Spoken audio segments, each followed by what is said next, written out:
What's going on, folks? Today we're going to do a topic of uh, are black women really the reflection of black men? And how are they responding to black men? Or are they responding to black men according to black men or according to themselves and their own free will? Let's start off right here. Pick this. As you see here, it says free will describes our capacity to make choices that are generally our own. With free will comes moral responsibility, our ownership of our good and bad deeds. The ownership indicates that if we make a choice that is good, we deserve the resulting rewards. Now, I agree with this, but in reality, I see good men make good choices and still get a bad result. And what we tell those men in this society is to be consistent and not to blame the environment and blame yourself, right? If I'm doing good and I am a solid brother, a solid man, in my life and I'm living with integrity and I'm holding myself accountable and responsible. And I'm going into an environment that society is telling me that if I am, that I like, according to this, that if I do good things with my free will, I'm going to get good results or deserve good results. And I go into an environment and it's not responding to me by being good to me, then society is going to turn around and tell me that you shouldn't be entitled and it's your fault why you're not getting the good results. But if I'm being the standard that society is telling me to be and I'm getting bad results, then you can't, then I have a right to look at society and say, oh, hold society accountable and say, well, wait a minute.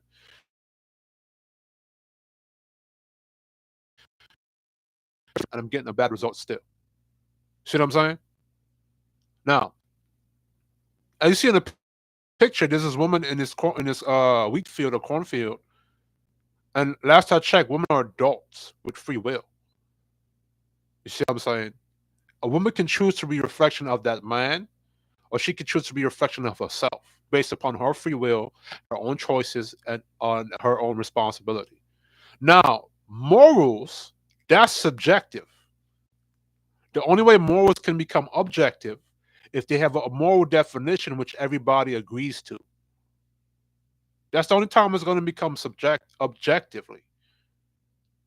And through the objective morality, when we do this thing, is it the truth that everybody will see and we all will agree that from our own point of views that this is true? And the facts validate that objectivity. That's the only way where moral responsibility or morals in period can be objective. But in general, everybody has their own moral code that's subjected to them. And somebody has the free will not to follow your moral code or be a reflection of your moral code. They could be a reflection of theirs. And that's the problem. That's the issue I have when in these spaces when we like to talk, say these cliche things that women are the reflection of the men, or the women are moving in response to the men. All those shits is surface level, because women respond to men based upon what they feel or what they think or how they think they should respond. Now, I want to go to something. I spoke about objectivity versus subjectivity, and it's connected to the free will thing I was talking about, right? Let's check this time. Objective and subjective mean. Objective is verifiable information based on facts and evidence. Subject means information or perspective based on feelings, opinions, or emotions.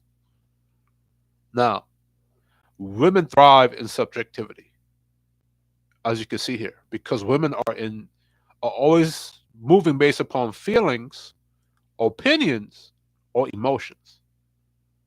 This is why I don't believe in matriarchy. Because when it comes to masculinity, we're always objective, regardless of how we personally feel, how as a man personally moves as an individual. We're going to be objective according to the truth, even if it affects us in our personal lives. We know that objective, even if a man decides not to be into a relationship, not to get married, He understands that every man has to be responsible for his actions, right? Let me use a better analogy. You have men in the dating market that don't plan on being a father, don't plan on being in a relationship, don't plan on being married. But that's his personal thing. But objectively, he can say, well, he understands that objectively, people get together, a man finding a good woman, and get into a relationship and creating more children for the next generation, right? It can benefit the objective society because what facts. The fact of the matter is, if men and women don't get together and get married and reproduce, there will be no next generation. So even though a man in his subjective lifestyle is saying, "I'm just a player, I'm just smashing and passing," he can understand the objectivity that most men or men in general or objectively has to get into a relationship, has to create children to move on to the next generation. That's a fact. That applies to the law of the jungle. That applies in civilized society. That applies everywhere in society. If we don't reproduce, men and women don't get together and reproduce, there will be no next generation. That's an objective facts that could be applied anywhere, right? Let's look at something else. Let's look at this.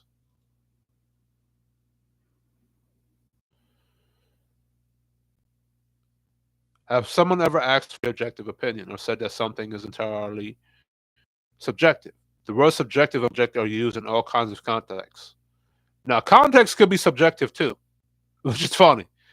But you can give an objective opinion based on the context still, right? From journalism to science to grammar, and they are often discussed as opposites. But what do they actually mean? In most cases, it comes down to whether something is based on personal experience or on a verifiable facts. But it can get confusing, as an opinion or viewpoint can be said to be objective or subjective. And see, that's the problem. An opinion or viewpoint, which in general, everybody has their own subjective opinion or viewpoint, but you could give objective reasoning about it, or it could be subjective on that opinion of viewpoint, which is crazy. Now, this is all going to connect to what I'm talking about, right? We're here to clear all of that up by explaining what each word means and how each should be used. Quick summary. Subjective most commonly means based on the personal perspective or preference of a person. The subjective subject who's observing something. In contrast, objective most commonly means not influenced by or based on a personal viewpoint, based on the analysis of an object of observation only. What does subjective mean? Generally speaking, see, general speaking, objective. So he's looking at subjectivity from an objective viewpoint. Subjective is used to describe something that exists in the mind of a person or that pertains to viewpoints of an individual person. Sometimes subjective means about the same thing as personal. Everyone's experience of an event is subjective, which is what a viewpoint is or an opinion, because each person's circumstances and background are unique, leading to different interpretations. Subject observation is centered on a person's own mind and perspective as opposed to being general, universal, or scientific. In this way, describing an observation as subjective often implies that it comes with or based on personal biases. Oh shit. I forgot to share the tab. Oh, hold on. My fault, folks. So I read this paragraph right here, right? I read that paragraph right here. What does subjective mean? So I read this paragraph right here. Now this all applies to the title. So let's follow me. Holding y'all accountable to follow me and sticking to what I'm talking about, right? What does objective mean? In most of its common sense uses, objective is contrasted to subjective, often as it is the opposite. Objective most commonly means not influenced by an individual's personal viewpoint, unbiased, or at least attempting to be unbiased. It's often used to describe things like observation, decisions, or reports that are based on an unbiased analysis. Damn, my speech is kind of getting better. The more I'm talking on this, the more my speech gets better. I just need to formulate the words a little bit better. Something that's truly objective has nothing to do with a person's own feelings or views. It just deals with facts. When someone says objectively speaking, they're indicating that they're going to give an unbiased assessment, not one bias on their personal preferences. Journalists are trying to be as objective as possible when reporting to leave their opinions out of it and just record the present facts. This is called objectivity. What else does objective mean? In grammar, the word objective is applied to the words that function as objects, the recipient of the actions. In the sentence, the dog ate my homework, the word homework is in the objective case, meaning that it's the object, the recipient of the action. The word subjective, on the other hand, is applied to the word that's the subject of the sentence. In a given example, the dog is the subject, the one performing the action. So it's telling you right there. Examples of subject versus object. Let's think about some scenarios in which something might be classified as subjective or objective. Let's say you're in a restaurant critic and there may be certain foods that you subjectively dislike. Ones that are just not your taste, but when critiquing dishes, you must leave your subjective taste aside and be objective about what you eat. Making objective judgments about things like how it's cooked, seasoned, and how the ingredients work together. Even if you serve a dish that you subjectively don't like, it's your job to objectively assess its quality. Now, when it comes to black men being objective about black women and having an assessment on how their behavior is and holding them accountable to being the reflection of black men, that's what the black men are doing on YouTube. They're being objective in the assessment and the judgment, regardless if they like black women or not, or they love black women or not. And in most cases, a lot of black men, they love black women. And they're trying to correct the black women so that they can be in a proper relationship with them. And we're going to get into that later on. But most of the time, the reason why I bring up subjective versus objective, what I recognize is that black women are not holding themselves accountable to black men objectively. They're holding themselves accountable to black men subjectively. And this is what they do.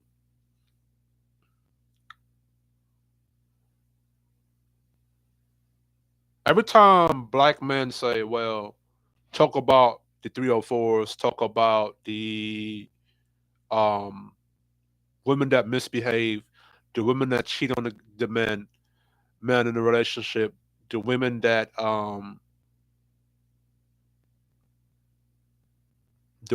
cheat on the man guy in the relationship, the women that basically misbehave, that are being 304s. A lot of the women, instead of saying, okay, he's speaking objectively now, he's not talking to me directly, they'll subjectively say, oh, I'm not that type of girl and I don't do that, I don't operate in that, and blase school. When the men are speaking objectively, instead of the women holding the women accountable objectively now, subjectively they say they're not involved in that kind of activity. Or objective or subjectively they're not aware of these things. They're not aware of it because they themselves don't participate in it. It's never an objective thing with black women. It's always subjective. Well, it is an objective thing. When it comes to uh, blaming black men in general, they're very objective. They're not subjective when it comes to blaming black men for bad choices or the type of men they choose. Because if you were to hold them accountable to subjectivity, or they now you have to go to the black women in their subjective lifestyle and say, but wait a minute, why you as an individual subjectively are choosing to pick the wrong type of guy? If in your subjective lifestyle or you as an individual subjectively, you're choosing to follow these subjective type of as an individual, the subjective liar, the cheater, the one who's broke. Subjectively, you're choosing to follow that person. But no, they don't say it subjectively. They speak in generalities or objectively. And what the men do, because they're programmed to do this, is that this is prior to YouTube, this is prior to the Mansford, this is prior to Kevin Samuels, prior to the Angry Man. What the women would do, what the men would do is now they'll take the subjective blame instead of saying, but wait a minute, objectively, each man is holding himself accountable to this objective standard, right? Or they'll take the objective blame. And instead of sitting down with the women and saying, but wait a minute, what in your life or what in these women's life are making them pick these subjective bad men? See what I'm saying? And the black men who don't fit that subjective cheating or bad person or bad thing, they'll take the objective blame that black women do on them. When black women are really being subjective. But hold on, let me say that properly. When it comes to blaming black men objectively, black women will say men are cheaters, men are this, men are that, men are bad, black men are bad, black men are cheaters, they can't commit, blase school. They'll say that objectively. But now when it comes to blaming them objectively, subjectively they say they're not that type of chick. When it comes to black men blaming women objectively, the black woman on the panel will say, well, I'm not that type of girl. Well, I don't participate in that. I don't cheat on men. See what I'm saying? So they objectively blame the men, but they won't take objective responsibility. They'll flip into subjectivity to avoid accountability. And what the men want to do is say, well, hold on. In you guys women's lives, if you're now coming across these women, these men, you have to take accountability for the type of guys you're following, right? Because the men they'll take the objective responsibility and a man that's holding men objectively responsible, accountable. In general, you hold black men accountable. See what I'm saying? So that's that dynamic going on YouTube where women thrive in opinions, feelings based upon their own perspectives, while black men are arguing the objective things that are based on facts. And as long as you have women based on their accountability based upon their own opinions, based upon feelings, based upon their own individual perspectives, we're not going to get anywhere. Right? So that's why I had the question, do black women hold themselves accountable to black men subjectively or objectively? Because to hold yourself accountable to the men objectively, you're dealing with facts. When you're holding yourself accountable to black men subjectively, it's based upon your own perspective, opinions, and feelings. And you can't really argue anybody's personal perspective or preferences or feelings. You can't really argue somebody's own opinions. So the question should be, which is what I respect DJ Ham for, is that when women come up there and they give a objective statement, like men are abusers, men are this, men are that, men are rapists, or black men are broke, black men are gay, black men are this. DJ Hample asked him, is that the majority or is that the minority? And if the black women go up there and say the majority, now we have to look into the facts if that's true. And every time when black women go into the majority and say all black men are broke, and you go into the majority and you say, well, the average black man makes more than the average black woman. The black women go into their own personal thing and say, well, 50, the average salary is not enough. So that's the dynamic you see going on the internet. And that's why I asked the question, are black women really the reflection of black men? Now, the next subject I want to go into is this one. Now, this one right here. We always talk about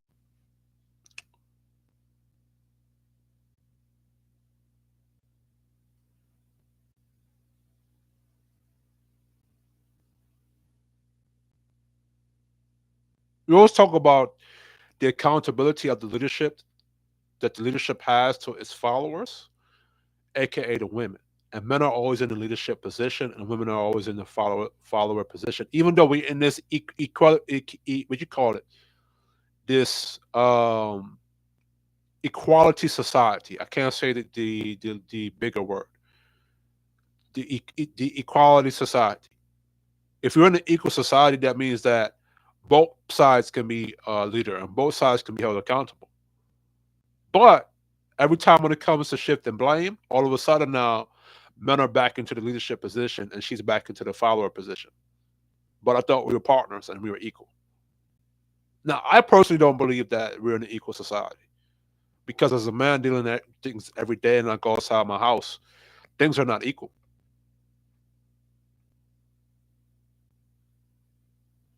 right?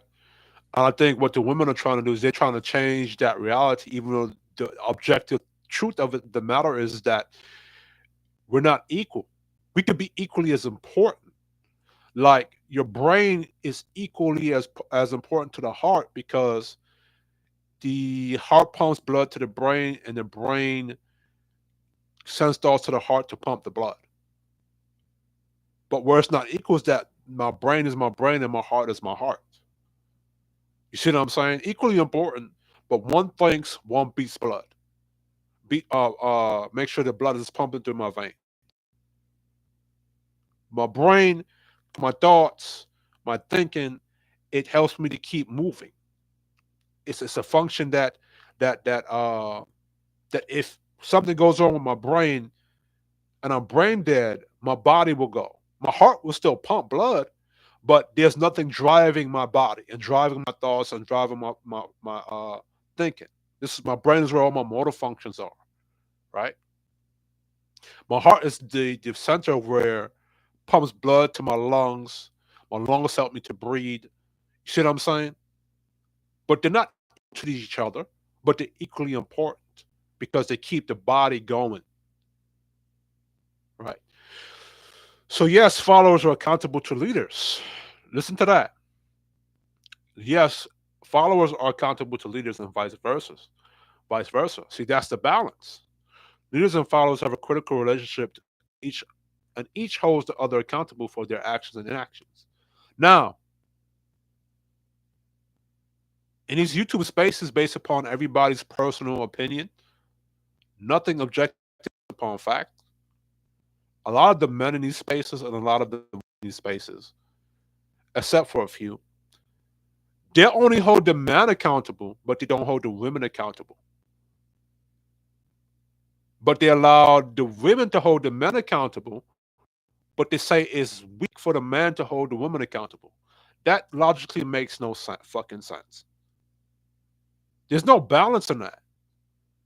If I'm the head of the house and I'm second hand in command to God, right? Only God can hold me accountable. Only my hierarchy can hold me accountable to something. Hold me accountable to something. The lower cannot, the one that's underneath me cannot hold me accountable to them.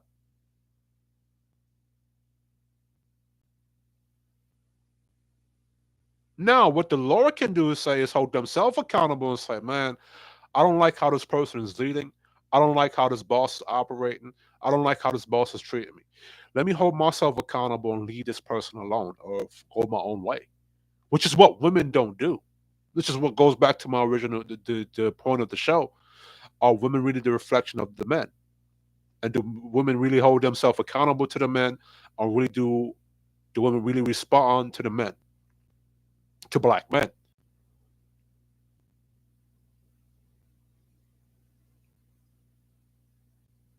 But here it is, right here. Followers can impact a leader's integrity, and leaders can impact a follower's integrity.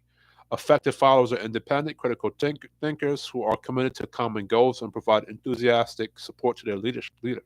However, they also have a responsibility to speak up when a leader is unethical or threatens the organization's values or objectives. For example, instead of saying, "It bothers me you're always late to meetings," a follower could say that the meetings are not effective if the leader is late. Accountable leaders are responsible for people who report to them, and they accept responsibility when things go wrong. Now, listen to that sentence. Critically think. Do black women report to black men objectively? Do they report to black men in general, or do they report to another influence? And the problem with this line here is that it says that leaders accept responsibility when things go wrong.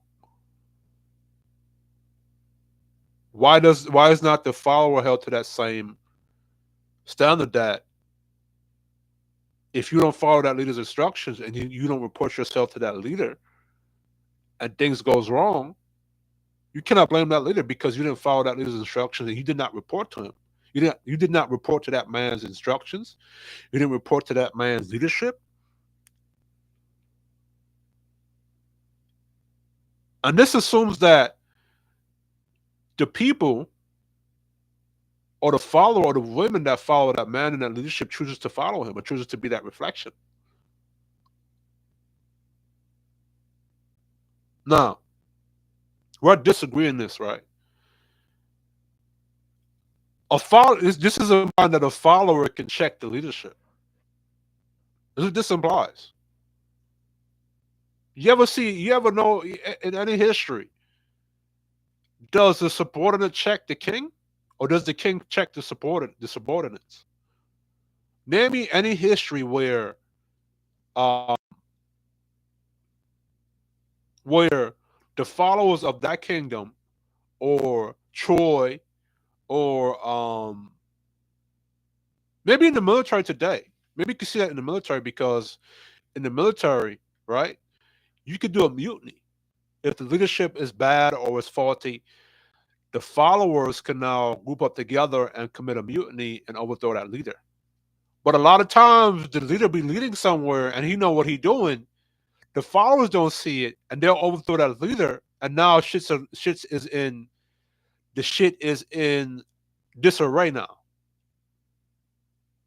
Where if they had just followed that leader's vision, they would have got to that goal. Right? So this line right here,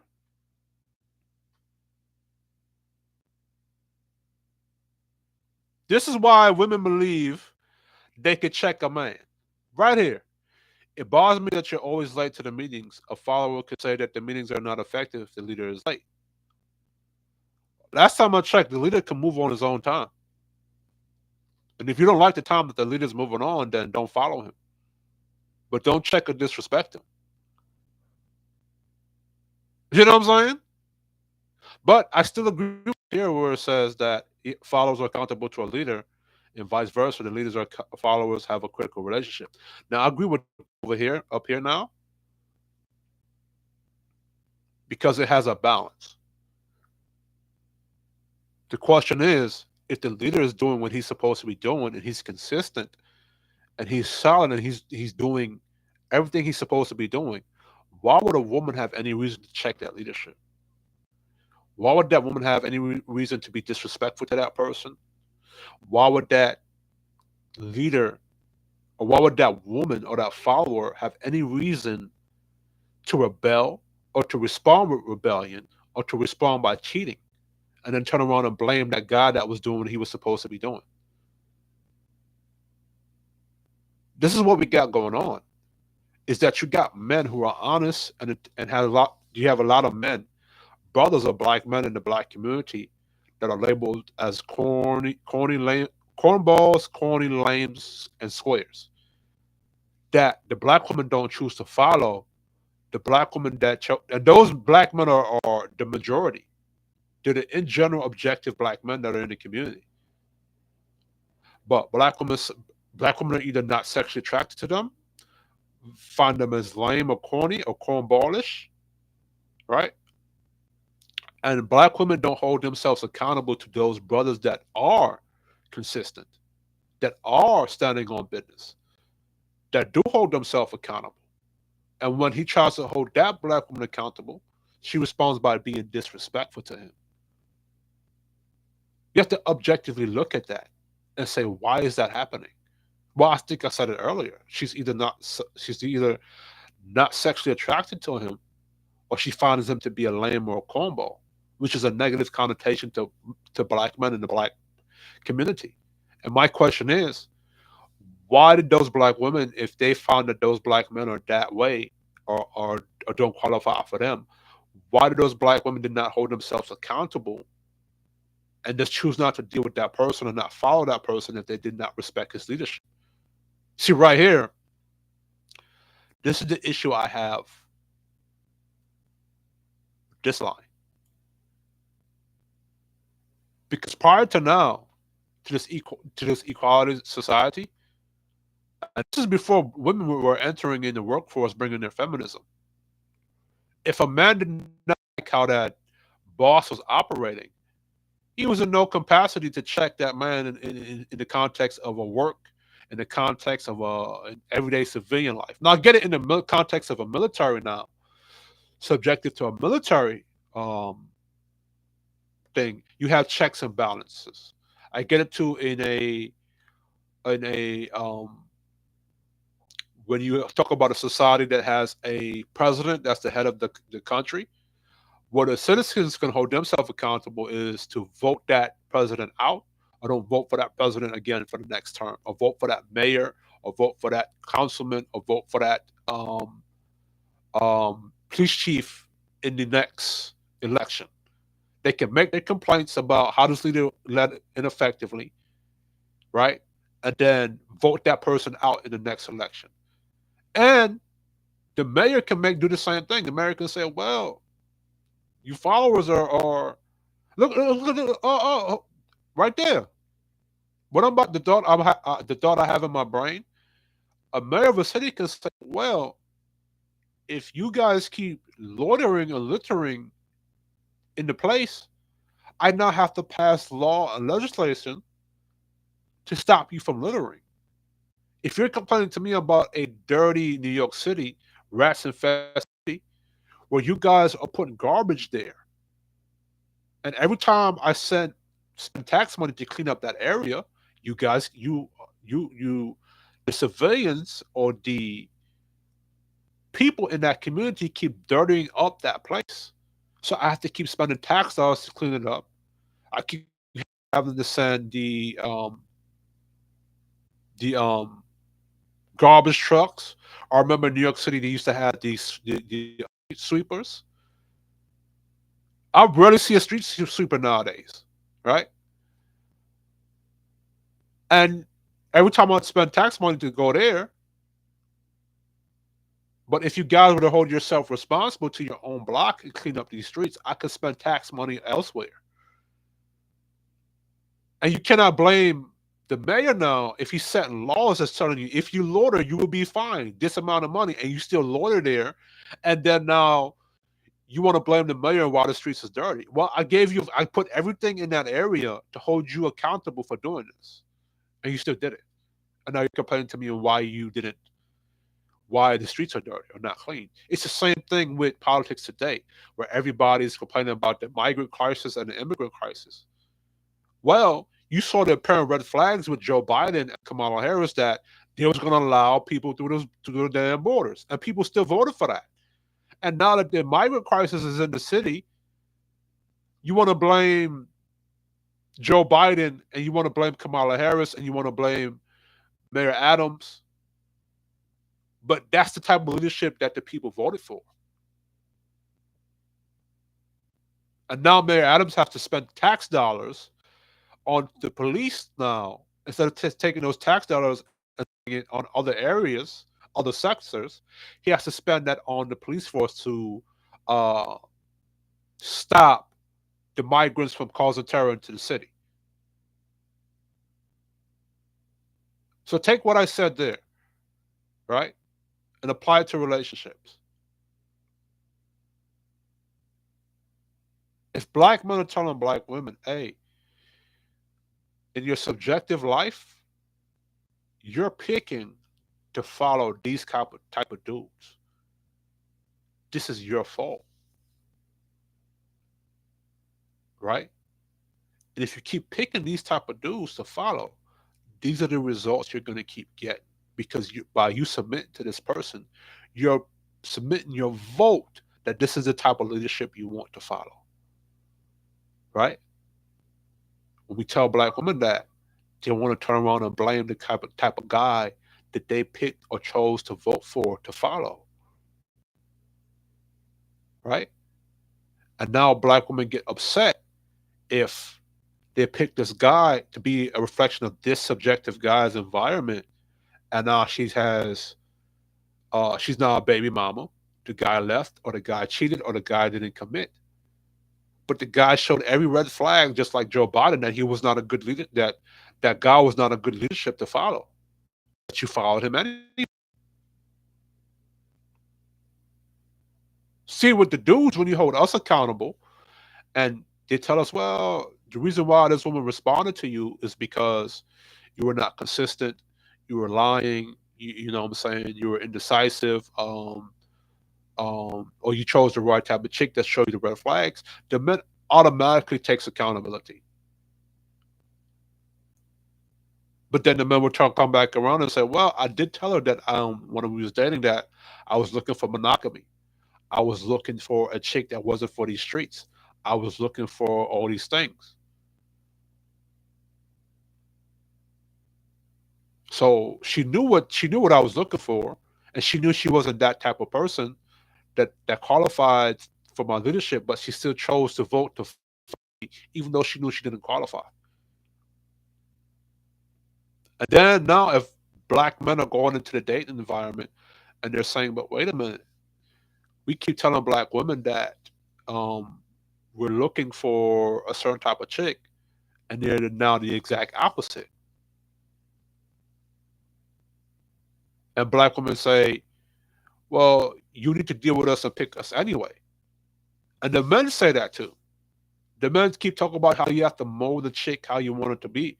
But about men holding the women accountable in general, objectively, that's what they're doing by making complaints, by holding them accountable, right? But every time that happens, every time black men objectively say, "This is the type of woman we're looking for," the women don't become the reflection of that. They become the reflection of the subjective, their own personal opinions, their own feelings, and their own perspectives, right? And then now we tell black men you cannot hold accountable the follower, but the follower can hold you accountable.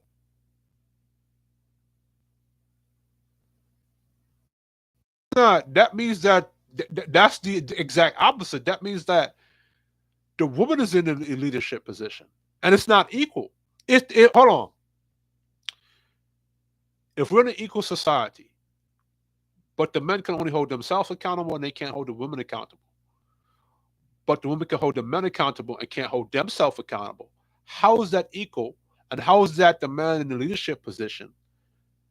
And how is that the man leading her position? And how is she following him? She would be in a leadership position and she would be above him in that instance. If I can't check this woman or hold her accountable, that means that she's above me. She's in the hierarchy above me. So then it wouldn't be equal at that point or balanced.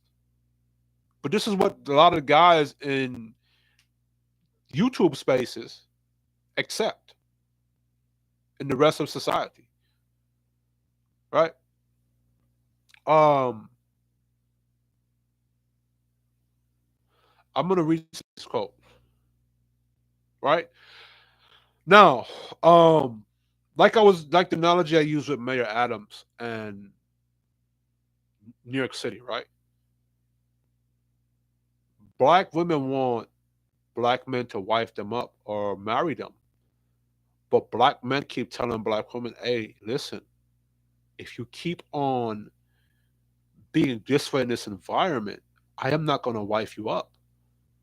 Because for me to wife up a woman that doesn't meet my requirements would be irresponsible of me. And I have to hold myself accountable to not wifing you or choosing to be a husband. So once you choose not to hold yourself accountable to me, I have to hold myself accountable and leave you alone.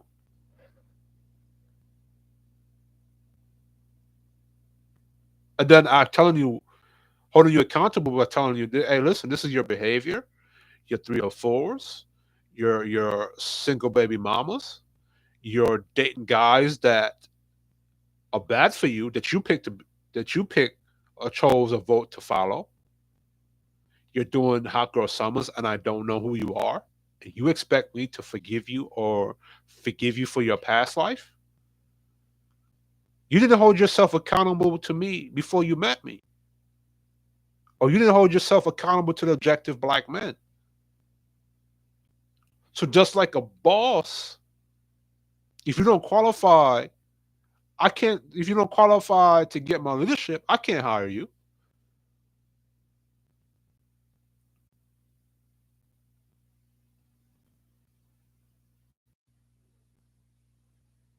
And a lot of you women, you're not even saying a lot of y'all women, you're not entering these hot girl summers, these 3 or 4 phases by accident. You're choosing to live that way by your own free will. You're not holding yourself accountable to the brothers that are out here that's not engaging in that lifestyle. You're not saying, you know what, I'm gonna be responsible. I'm gonna hold myself accountable to those brothers, and I'm not gonna participate in that because it would not be fair to that brother and that leadership, that black man's leadership, if I go there and I'm ineffective. I'm carrying baggage into his life, and then knowing that society is gonna blame him for that if he picks me. And I think women know that. And what way? And the only way that a black man has in society to find out if this woman is full of shit or not is he has to vet her for a long fucking time. He got to vet her for 5 years, 5 to 7, almost 10 years to see if she's a good woman to wife up, and then to have one child. And I agree with that system. The only problem with that system now, you're only going to breed one child. And by the time you breed that one child, you're going to have generations of bad women and black men already in the culture. And then that one child has to date bad people.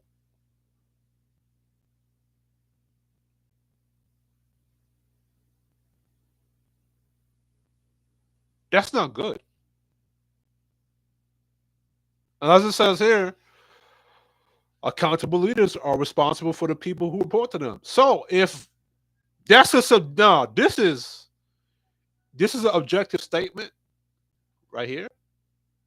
Accountable leaders are responsible for the people who report to them. But this right here is subjective because he's only responsible for the people that report to them. And they accept the responsibility when things go wrong for the people that report to the leaders. Black women in general are not reporting to black men in general. In general, black women are not reporting to the in general men. They're reporting to the subjective few black men. So you can't hold black men responsible in general if black women are not reporting to the in general black men. You know what I'm saying? Let's see right here. Let's read this. Let me read here. This is a medium. I might have to pay for this, and I'm going to reroute myself. Every day when I wake up, I ask myself 3 questions. Is something bothering me? Am I incomplete about anything? Am I being someone who can show up as a leader today? Some people pray, some people meditate, some people go straight for the coffee. I reflect on my being state. This ritual allows me to become very present to what's missing that could get in the way of me showing up as a leader, and I am committed to being. Now I agree with this because as a man, you have to do whatever is necessary to get yourself in the game. You have to be responsible for you and because you only can control yourself, and you can't really control people that don't want to hold themselves accountable to you. Right. So, but man, you can use that subjective too. You can be subjective. Your leadership can be subjective according to if the women are subjective who report to you or accountable to you. The problem with now is if you don't hold accountability in general, you just hold it subjectively.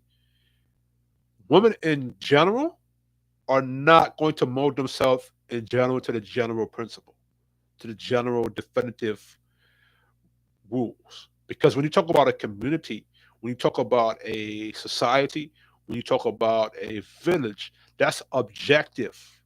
You see what I'm saying? That is objective. So an objective thing how women can behave would be black women can behave would be to be natural, be respectful, be submissive. Um, yeah, in general, be respectful, be submissive, be a good woman. And then subjectively now, when you get into a relationship with that individual man, and the objective masculinity is to be consistent, to be authoritative, to be to be strong, to be consistent, to be honest, to be transparent, and etc. To be a leader or whatever. And that's the objective of that man. He's being that object. That's the objective. That's the objective rule that the men follow, and then you have an objective rule that the women follow.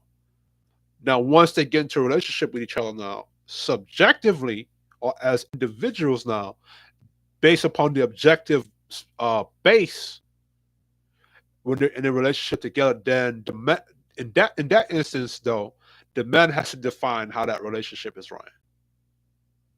After he finds that black woman that's a good woman, that's respectful, that respects him, that respects his rules and his house, and the structure that he provides, right? And he can define that how he wants that woman to be supportive or accountable to him after the objective accountability, if you want to go it that way. Let's read this. As a CEO of a global company, there's little to no room for error or ego. I'm expected to be my best self every minute of every day, and that is great. It is also impossible because I'm human. I was recently faced with a situation in which an employee challenged my intent in a leadership meeting. While I was not upset by this, it did cause me to reflect on a possible gap of understanding that can exist between some leaders and people they are leading. Showing up for myself as a leader, in order to show up as a leader for others, you must first show up as a leader for yourself. I treat myself and my thoughts with dignity and respect. I make sure I'm healthy, peaceful, and joyful in all areas of life. After all, I do not show up for myself in that way. After all, if I don't show up for myself in that way, how can I expect others to show up for me? I also make sure I am complete with myself so I can give my whole self and full attention to those I'm leading. Which starts with the above question. I ask myself every morning. The importance of this ritual was made very clear when the situation at the leadership meeting arose. I was not upset by the challenge because I was complete with myself and fully listening to what the employee was actually trying to share. I was able to present and recognize what was missing from the employee in that situation.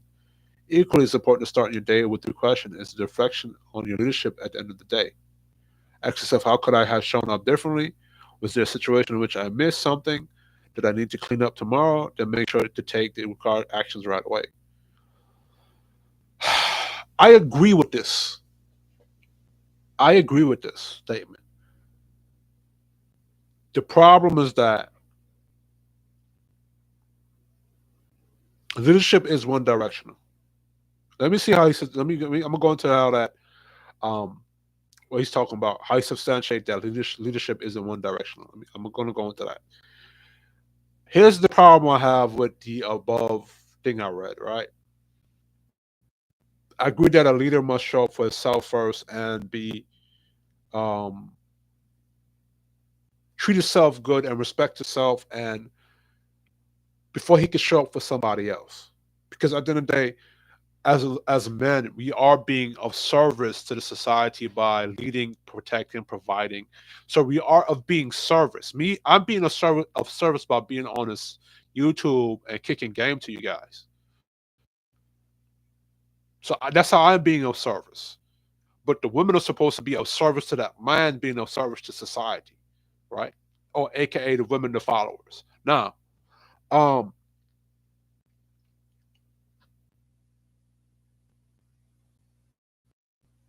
the fact that the employee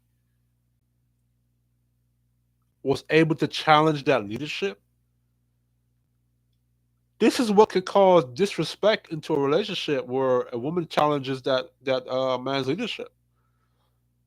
All this new thinking right here now, this did not exist uh back in the day, according to what I researched. If you didn't like how the leadership was leading, you had no right to challenge them. You had to leave. Either you challenged that shit or you left.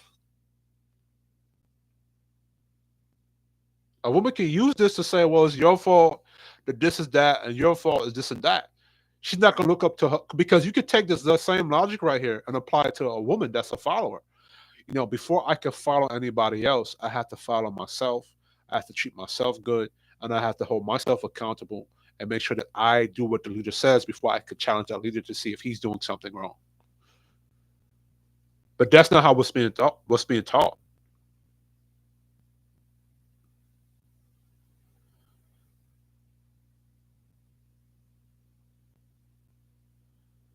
And no matter how a leader does something right and he checks himself, the fellowship could still choose not to respond properly. She could come in, this person, I'm not saying this is a she because there's no gender place here. This person could have showed up the next day with another complaint, even though that leader did something right.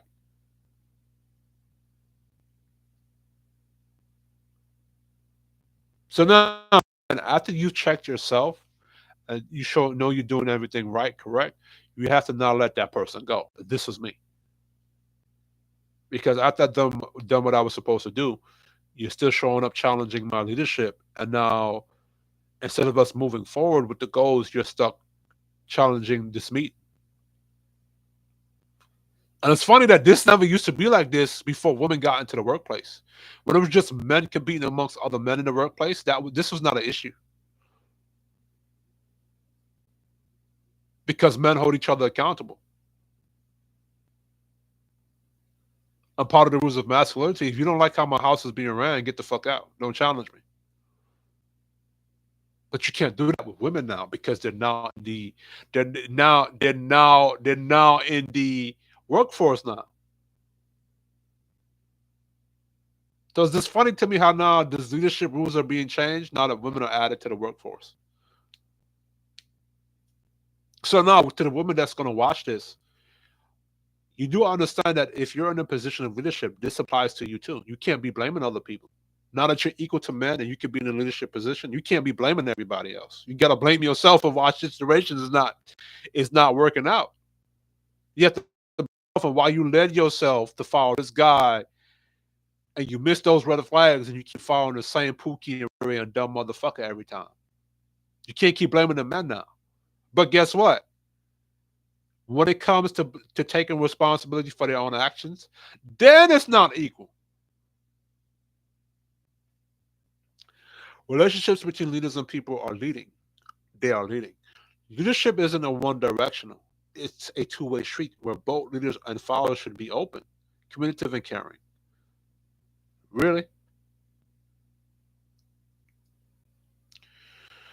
Additionally, it is a constant journey both parties are involved in. This creates an essential time for followers to offer their leaders what I like to call free feed forward. I refrain from using the word feedback as you can't change the past, but you can always create the future. I like that saying.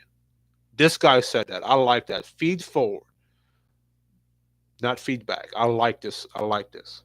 As you can't change the past, but you can always create the future. Without providing feed forward, the leader won't know what needs to improve. That being said, the leader needs to be open to hearing feed forward from the followers and implement the shared insights into their leadership. This is not leading, sir. This is not leading. You're allowing the followers to dictate your leadership. You're allowing the followers' vision to dictate your vision. That's not leading. If you're a leader, you're leading with your vision, and the followers have to be open and caring and communicative to your vision, and they have to add insight how they can improve your vision. Not you get insight from them on how you must run according to their vision.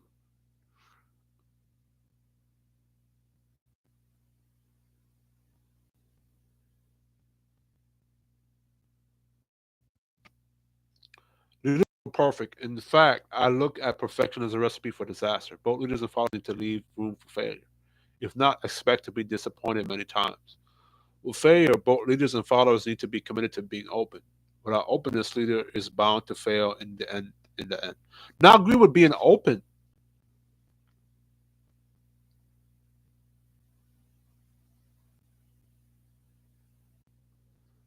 I agree with being open to each other. But then that's not leadership. That's a partnership right there. I don't think that's a leadership right there. Now let me think about that though. Let me think about that though. Let me be objective with that.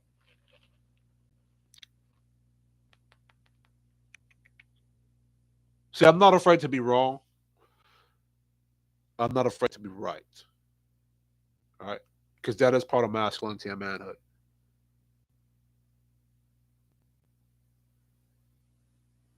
To being open. Without openness, the leader is bound to fail in the end. Open to who? You know what I'm saying?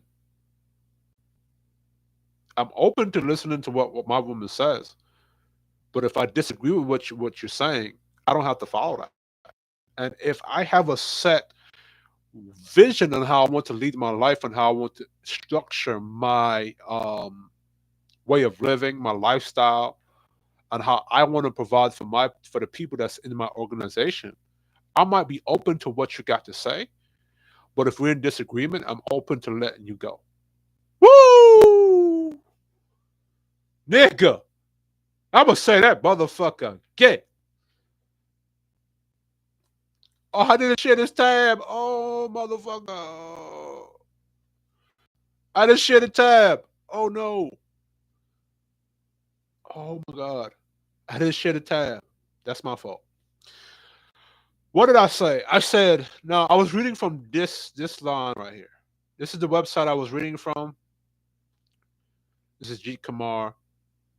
Now G Kamar, I fuck with some of what you're saying, but I disagree with what you're saying.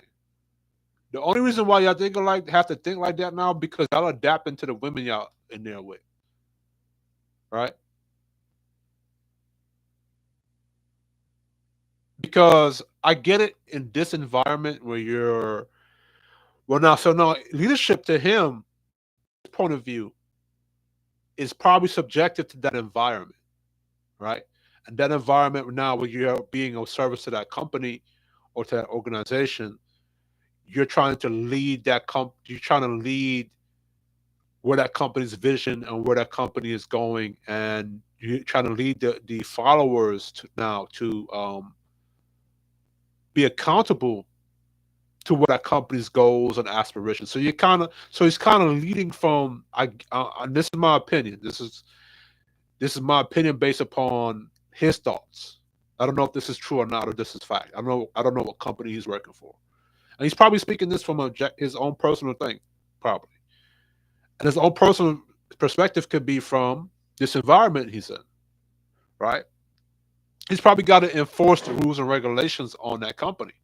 So he's probably adapting his leadership style to that company, to that company's vision, to where that company wants to go. Right? Now, I said something here. Let's go ahead here. Now, this says leadership isn't one directional, it's a two-way street where both leaders and followers should be open and communicative and caring. Additionally, it is a constant journey both parties are involved in. This creates an essential. Now, hold on. I disagree when I first see leadership. This one right here, where it says leadership isn't one directional, because leadership is one directional. because he said it's feed forward. He said here, feed forward. This is his saying. Feed forward, not feedback. If leadership is forward, a forward energy, I'm going in one direction, and the follower is following my one direction. There's no two directions. If the follower is going into another direction, and the leadership is going into this direction, the follower is going in contrast or disagreement to me. Leadership is one directional because it's one vision, one track, one lane that I'm going into. And the follower is following my one direction. So this is where I disagree with that part. Both leaders and followers should be open, communicative, and caring. Now I can agree to that because part of leadership is to be communicating, and the follower has to communicate and be open to that leadership, right? But that follower, well, now I consider, as I said earlier, well, now if I'm a leader and I'm going into this direction, a leader now, right? I have a way that I want to structure my lifestyle as a leader. I have a way how I want to run my business. I have a way how I want to live my life.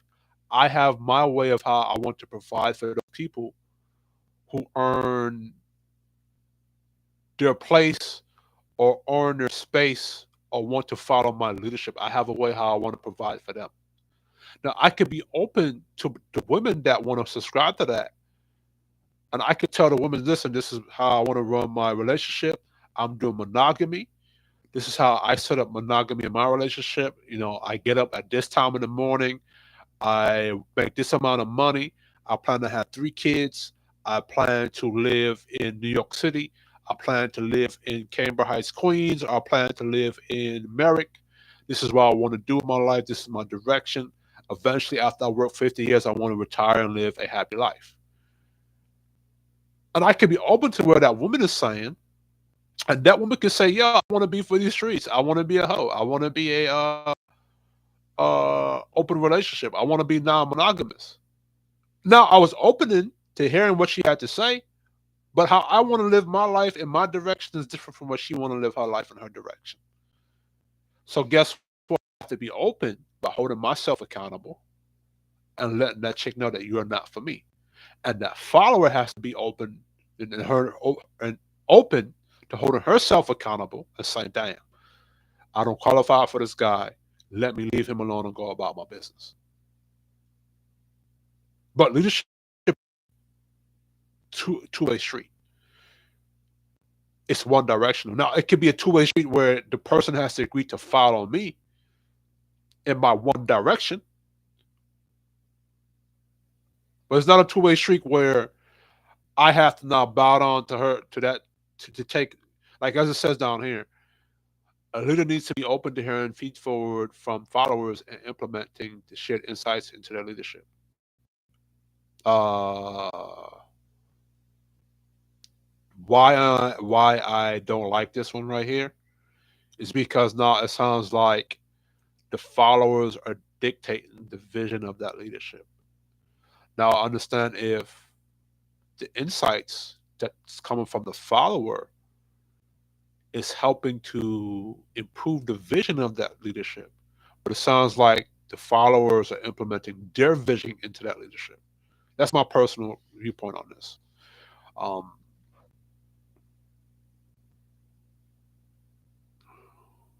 and then he said, "Feed forward." So I'm saying, so you're getting the feeds from your followers to dictate how you move, how you as a leader move forward. Where your insight should be dictating to the followers how they follow your insight or your vision. Now, in a relationship, if you have a good woman, she's gonna give you information that you now have to put together to make, but you have to put that information to what you already know to make that shit work. But you cannot allow her insight to dictate how you want to go. It can improve where you want to go. It can improve what you're doing, but don't allow her insight to change where you originally wanted to go. It only should improve, not redirect or change you. Leaders are never perfect. In fact, I look at perfection as a recipe for disaster. Both leaders and followers need to leave room for failure. If not, expect to be disappointed many times. With failure, both leader and followers need to be committed to being open. Without openness, the leader is bound to fail and in the end. That sounds like being vulnerable. And a lot of men tried that in the context of a relationship. And the women respond by taking that vulnerability and stepping all over it. And again, if the women were a reflection of the black men, or black women were a reflection of black men, why they don't respond by respecting the open leader that's being vulnerable with her about how he wants to move, and why don't women have that empathy for that leadership in a relationship to know? Because right here he said that a leader is not never, and that leaders can fail. Look, followers should offer grace to the leader for their mistakes. Is that what black women are doing for the black men? They're not giving us grace. And this right here is a new age.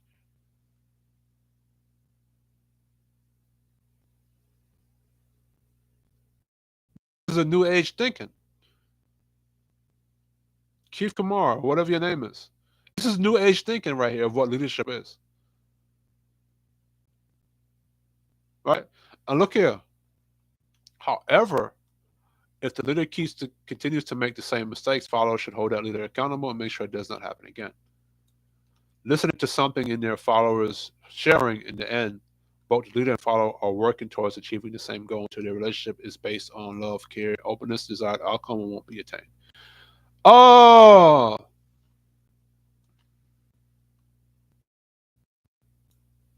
this right here. This conflicts with something he said up here earlier.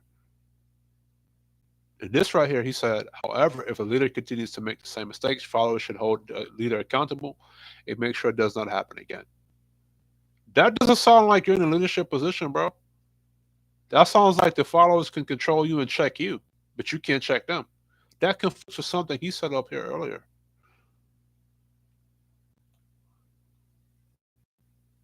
Right here, it says, because I'm human, I was recently faced with a situation in which an employee challenged my intent in a leadership meeting. While I was not upset, it did cause me to reflect on the possible gap of understanding that can exist between some leaders and people they are leading. That conflicts with that.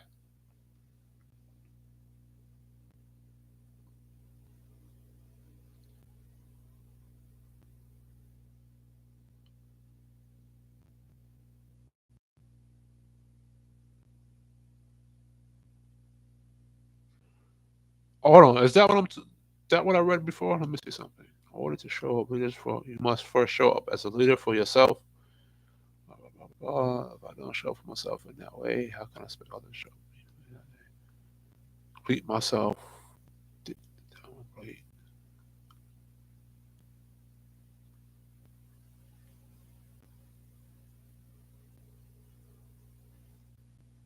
Dude, this is not leadership right here.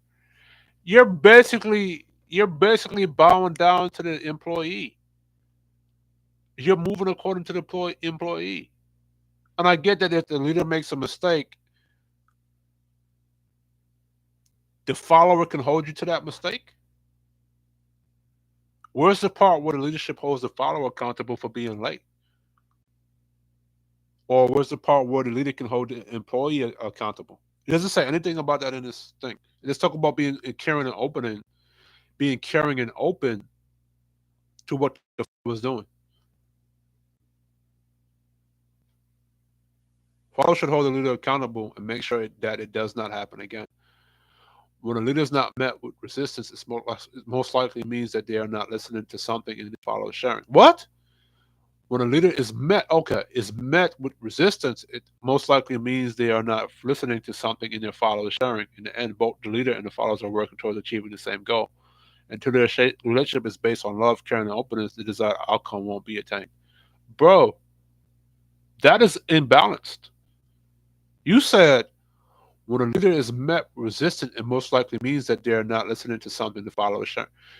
If a leader, how you know that the resistance you're getting is because the follower is not listening to the leadership. Maybe the leader is not making the mistake. Maybe the leader is not maybe the leader is not the one making the mistake. Maybe it's the follower not listening to the leader and holding themselves accountable to the leadership. This right in this sentence right here, I don't know if anybody will be able to see it later on or all throughout this thing right here. The leader is basically moving according to what the follower is saying. And he's not instructing the follower on what mistakes that the follower is making to hold himself accountable to the leader. It is talking about being open with each other to move according to the follower's vision. Oh, hold on. Creating a shared vision is the key to successful relationship between leaders and followers. As a leader, I always make sure to be transparent about why we're together. I define what, why, and how of the vision to ensure that followers are aligned with the vision. Sharing the success metrics in additional way that I involve my followers in the process. The last critical step in the process is for the leader to make sure it is clear what the follower what to expect when the team falls short. If the leader lacks this transparent communication, their leadership could be undermined. There are a lot of men that are very clear about what. Hold on, we're gonna get into this. There are a lot of men that, well, at least he balanced it right here. A leader must earn followers' trust and respect, while followers must treat the leader with grace and kindness. Now, I guess this is from his subjective thoughts on what's a leadership is, and he's probably adapting to his environment where he's at, and to a lot of the new age stuff that's being said today. Um,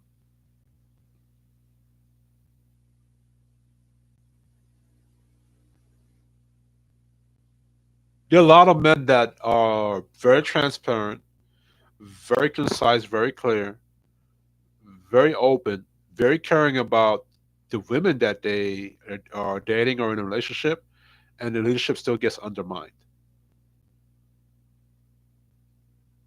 The follower still chooses to rebel against that leadership. The women still choose to take that benevolency, as this is describing here, of that man and his leadership and use it against them. And you still can't call out the women for what. If this man is providing this for you, why are you still being. This sounds like being emotionally intelligent right here, which is what most black men have been doing for a long damn time. And the women still choose to do the opposite thing. Let's go down here and see if he balanced it down here. A leader should always share with their followers what they can count on them. I always explicitly let my followers know that I am open for feed forward. This gives me an opportunity to improve and make changes. In order to get feed forward, the leader should be upfront about it. I like to ask questions such as, what should I start doing? What should I stop doing? What should I continue doing? Bro, you're asking your followers how to lead you? You don't know what you want to do? You don't know what you should stop doing? You don't know how you should continue?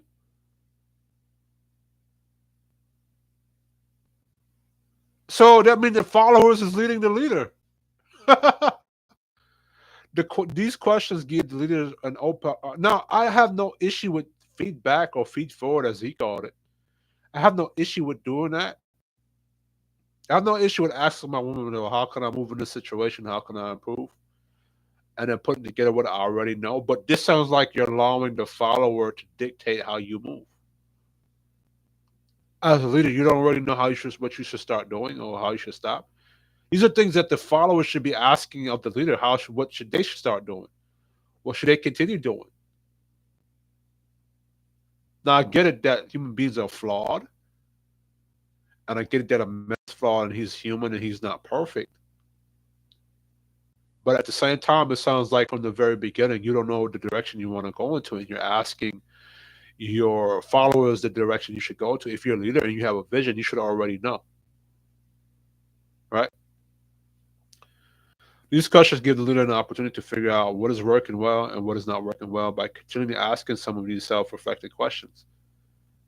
Self-reflecting questions. So why are you asking the followers about something about yourself?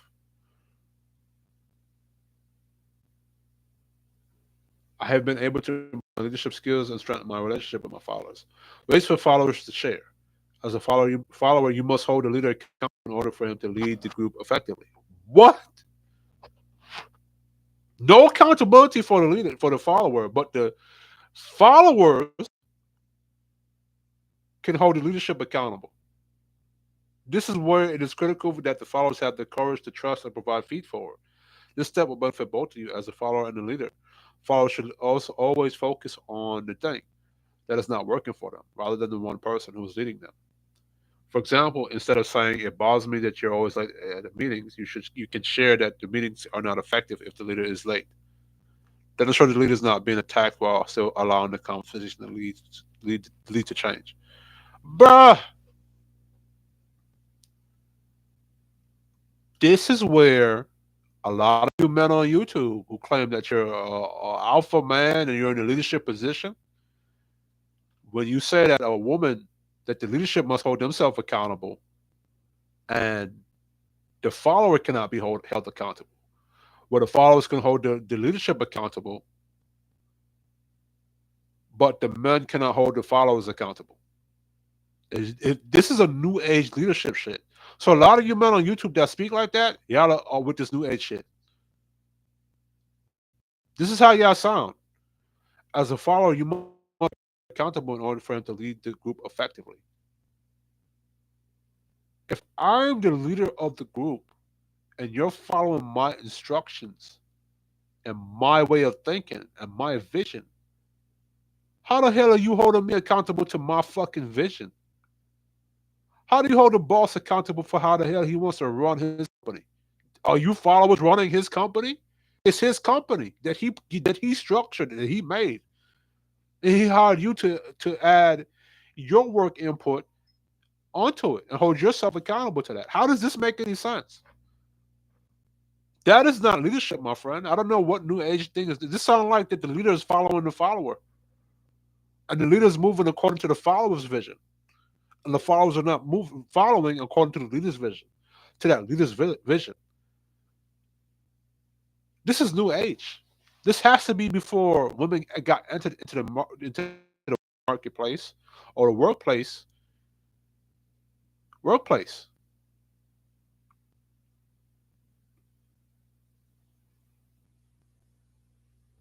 This has to be before that. Because prior to this, when it was just men working amongst other men and men following men, this was not the line. This is not the line. And I'm a millennial and I grew up with Gen X and Bloomers. This is not the shit that I heard.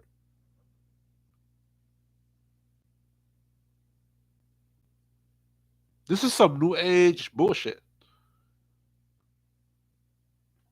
So this is why the women believe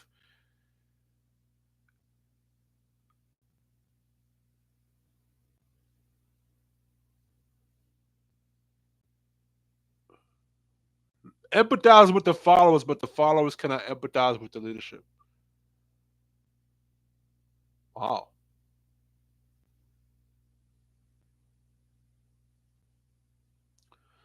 I agree with this part. Leadership is a lifelong journey, rewarding of helping others reach their highest potential. It's remarkable.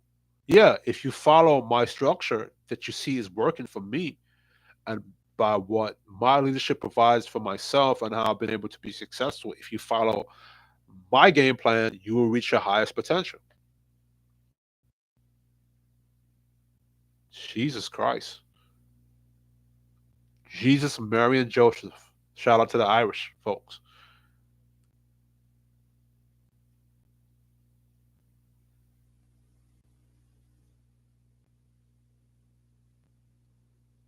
How are you showing up for my followers? Which I agree with this.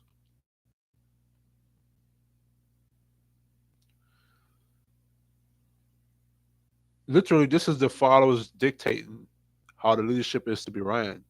Where the leader is the one who created the structure of the environment, who is the one that um, built the organization, is the one that set the rules, is the one that created that environment. and the leader is hiring the followers to come along to support the leader in his vision, but the leader is allowing the followers to dictate the environment. The follower is allowed to dictate that leader and how he runs his environment. That's insane. That doesn't make any sense.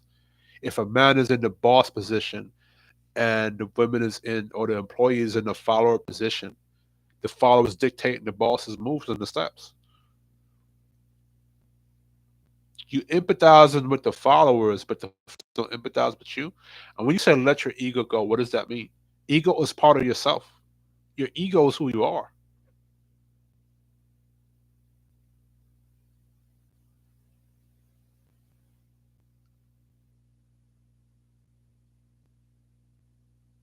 I don't understand why you try to separate ego. But that is the ego is who you are. That's what you are.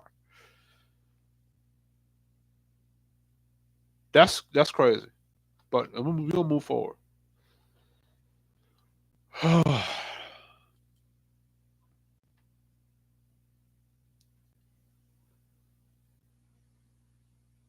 Let's go here. That was some new age shit, and that was from his own personal thing. This sounds more objective. Well, it's by Goldsberry. Maybe she's gonna speak from. Maybe this person is gonna speak from an objective viewpoint. Leaders set the tone for the rest of the organization by holding themselves accountable. They inspire everyone down the line to take responsibility for their actions and follow through on their commitments. Without leadership accountability, however, organizations tend to suffer from misalignment, lack of ownership, and failure to execute strategic initiatives. While leaders are ultimately responsible for accountability, your organizational structure and operations contribute. Many companies don't have the cultural infrastructure in place to set clear expectations for leaders. As HR leaders, it's your role to underscore accountability in the workplace, from the executive suite down to the frontline employees. I want to read that again. As a HR lead, as HR leaders, it's your role to underscore accountability in the workplace, from the executive suite down to the frontline employees. So you're supposed to hold yourself accountable, which black men do that every fucking day, 24/7. Black men do that shit every day. As a matter of fact, we're programmed and forced into that. But it seems not to be in this right here. It does not apply to black women. Black women don't see it do this.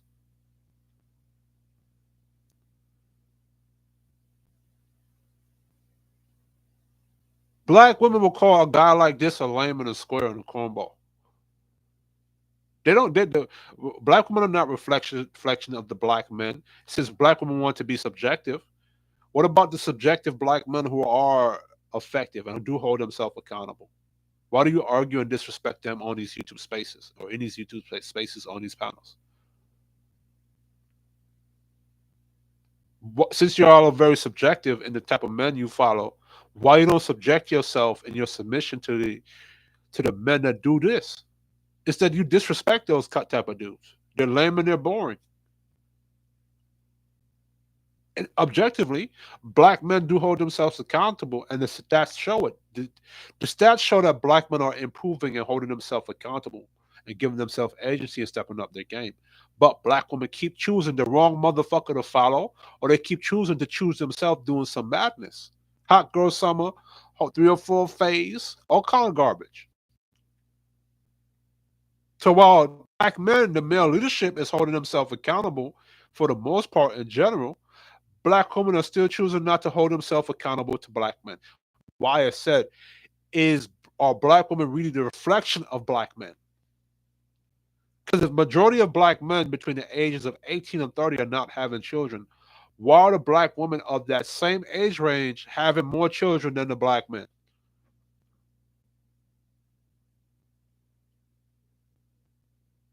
While leaders are ultimately responsible for accountability, your organization structure and operation contribute. Many companies don't have the cultural infrastructure to place to set clear expectations for leaders. I think I read that already. What does it mean to be accountable as a leader? Leadership accountability in business is an overlooked but essential component of a healthy culture. But what is an accountable leader and do their job business results? Accountability suggests that leaders answer to someone or something. There are numerous ways to measure this. One is business performance, but leaders must also be accountable to a company culture, stated mission, vision, values, and purpose, and to the workforce itself.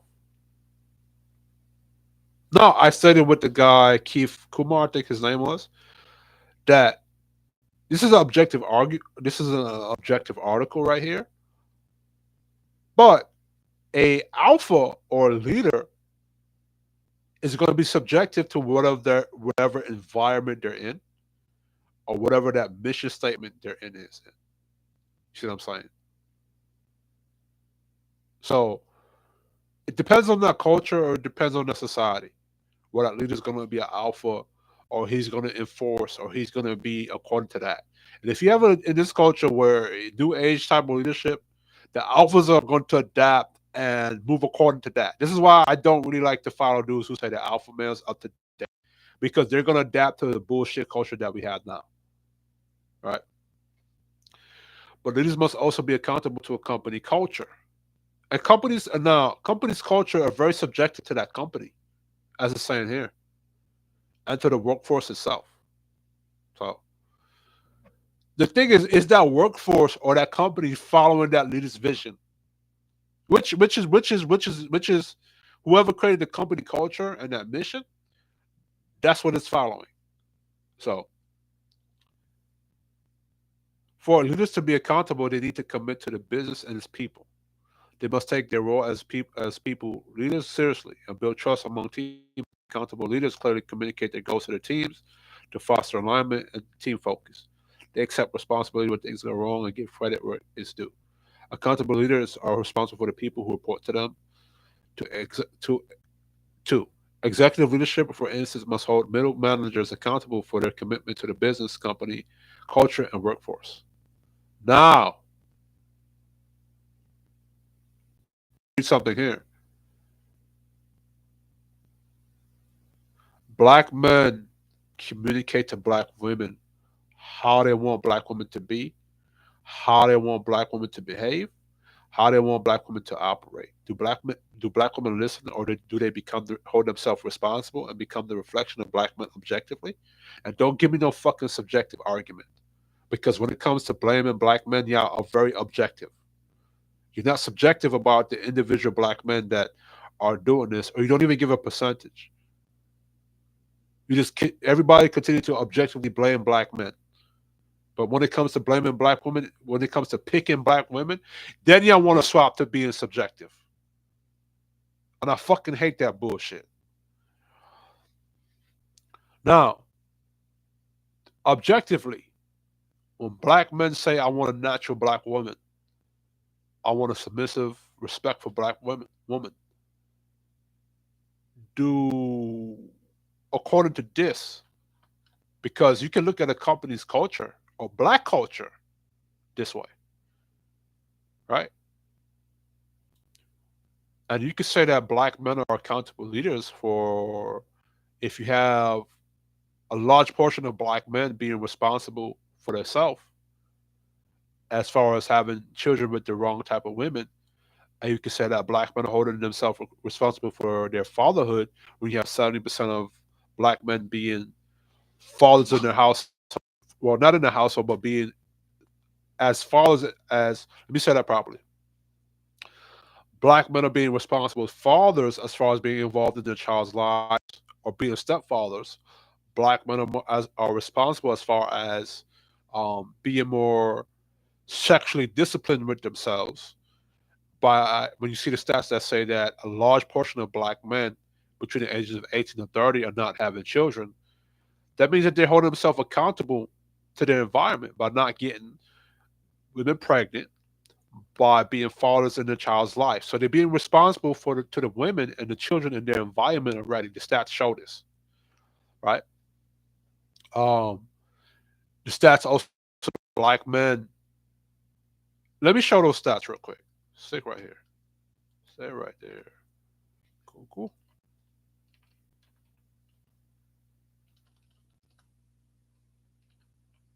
cool, cool. Uh, Black men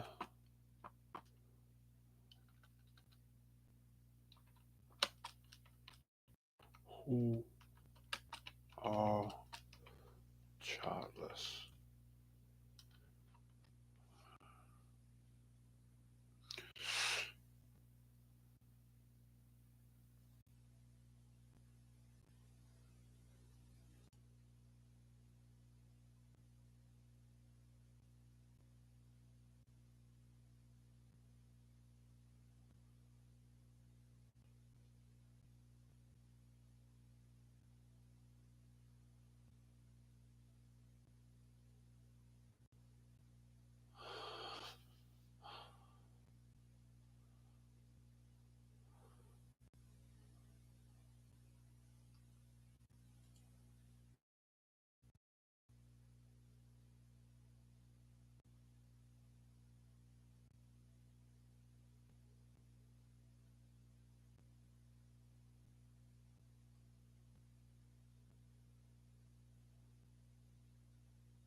Let me see here.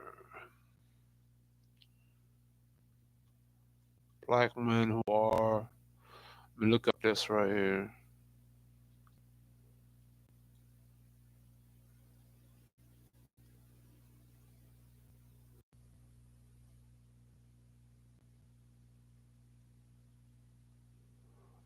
Bear with me, bear with me, bear with me.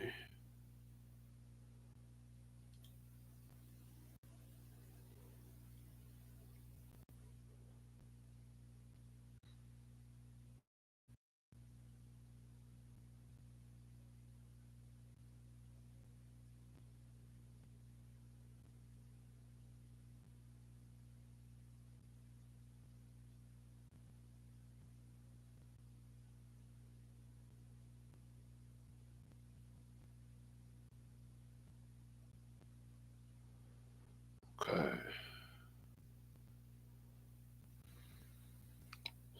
Black men. Alright, this is stereotypes about black fathers. Race.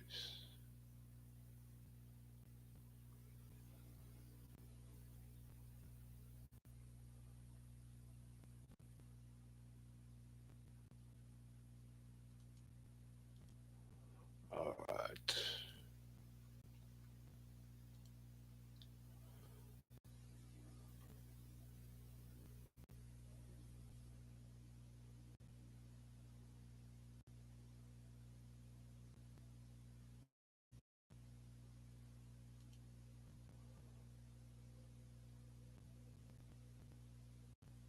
I gotta get access to that bullshit.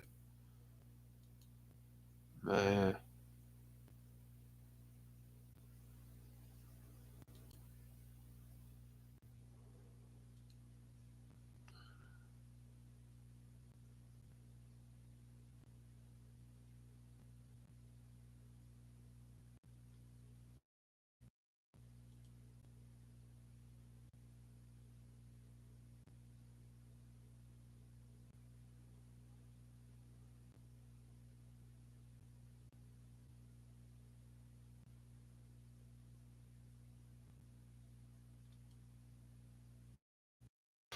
Let me see something here. What's this?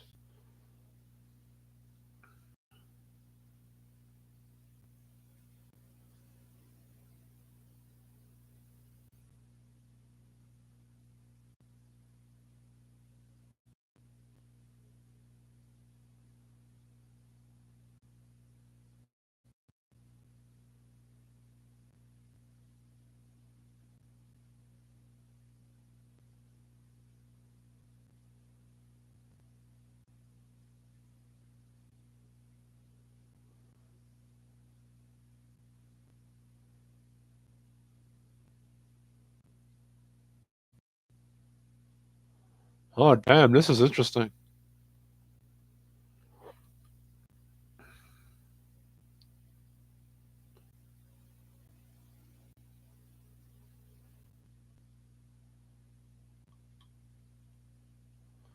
Let me see something.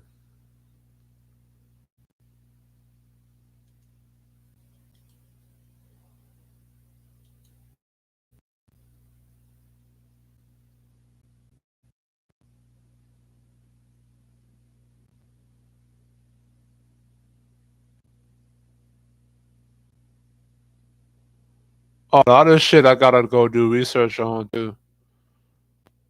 Hold on, give me a second.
No.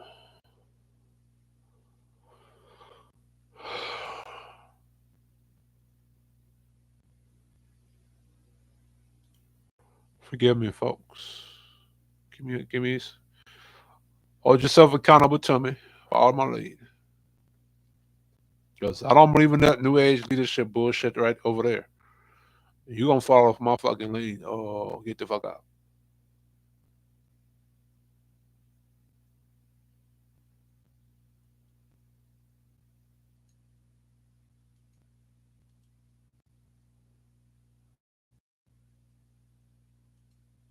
Or I have to do some reading.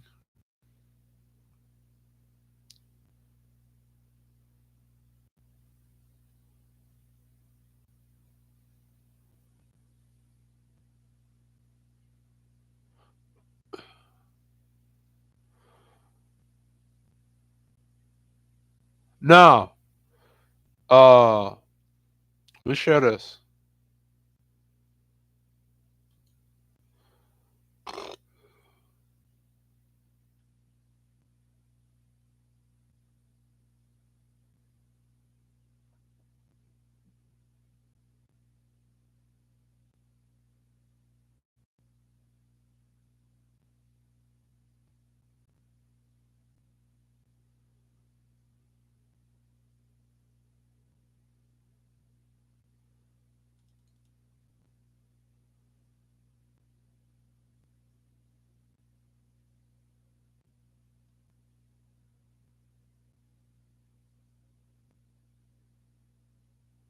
Let me see if they found one about black.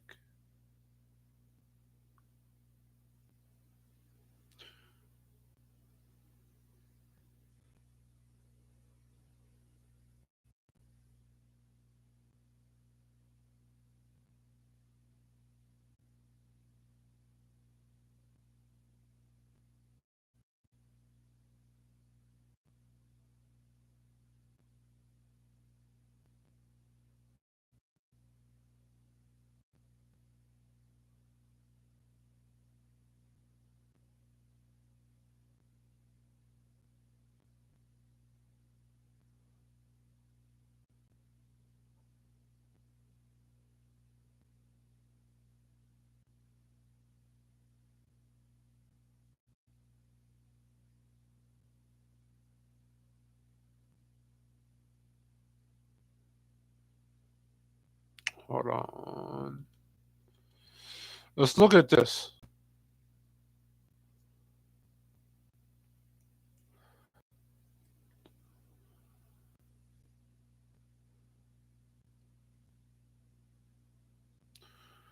For those gonna tell me about it's not CDC. Y'all keep asking. Y'all keep saying y'all tired of the white supremacy doing your statistics. I'm finding out that we have a black website talking about black demographics. Yeah, I don't want to work with it, but okay. Exploring black fertility and family trends. The birth of new black families. Every birth of a woman's first child. Now, this is in context to what I said earlier that black men are holding themselves accountable to the environment, right? Okay. This is black women fertility. Women under the age of 50. 61% of black women ages 50 to 49 have had a biological child. 15 to 49. Black women 61% compared to all women 57%. 87% of black women ages 40 to 49 had a biological child. 87% to 4%. So a lot of old motherfuckers have a kid. Black women are more likely to have only one child or four or more children compared. This is no kids. One, two, three, four. But damn, 10% of black women are having four kids, while 6% of all women are having four kids. Now, this 10% right here, if you go into the black culture, you go into pink housing projects, out here in New York, what you call Marcy projects, this 10% is a lot of kids in one project building. So even this 39% of black women and this over here are no kids. This right here, 10% of this 10% of black women are having a lot of babies. They're producing a lot of children, black children in society. This right here is producing a lot of children with no fathers. This right here. The only way you're gonna notice is if you know about black culture. So from this to up here, it's producing a lot of the children in our culture that have no fathers. Black women, all women. 41% of black mothers live with their child's first child is born, married or cohabitating. Right. So they don't have to be married for that child to be in that woman's life, in that father's life. You know what I'm saying? This is all women, 76% of women, 41% right here. About 61% of black women aged 15 to 49 had a child. It's slightly higher than the 57 average of all who have given birth. For those aged 40 to 49, the rate increased at 87%. Also higher than all women at 84%, unlike the general population. Black women in the same age group are slightly more likely than all women to have either only one or more than four children than women in general. At the time of birth, 41% of black mothers were living with their child's father, compared to 76% of all mothers. Black women are much more likely to have their first child before age 35 and wait longer before having a second.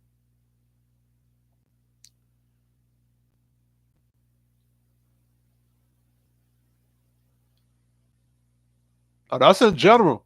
But as I said, if you go into black culture, you go to places like Memphis, you come out here to New York, you go to Brooklyn, Marcy Project, Spink Housing Project, this right here, 21, this right here, this is producing majority of the children in black culture, especially in the context of the project. And those children grow up to be adults and they date and they you see them on the internet, on YouTube, a lot of them. You know what I'm saying? This right here, in my opinion, this is my opinion. You could disagree with it or you could not agree with it. Because I'm from Brooklyn, East New York, born in Brookdale Hospital, between Liberty and Glenmore. This right here, and when I would go to school, and my father lives by pink housing projects. You see what I'm saying? This right here is producing a lot of these children right here in the black culture, and these children are in your dating market. So if you have a brother, a black man that's about his business, and he's engaging with these children that's being produced, he's not gonna want to date them. He gonna hold himself accountable and responsible and not mess with these. And women outnumber men, so Y'all do the maths. Black men and fertility. 46% of black men aged 15 to 49 have a biological child compared to all men. So we're reproducing more than all men. Black men aged 40 to 49 have had a biological child in their lifetime. 80, 81. So this is from 40 to 49. This is from 15 to 40, 49. Right? 7%. Now this applies. This is look. 54% of black men are not having children.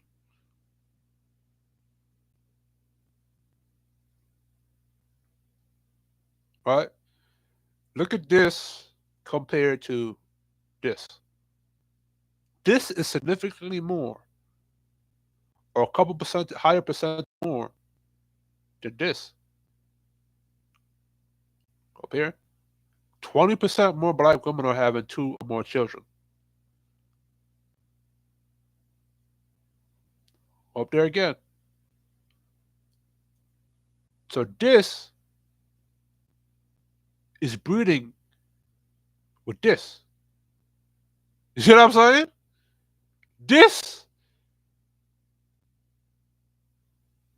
number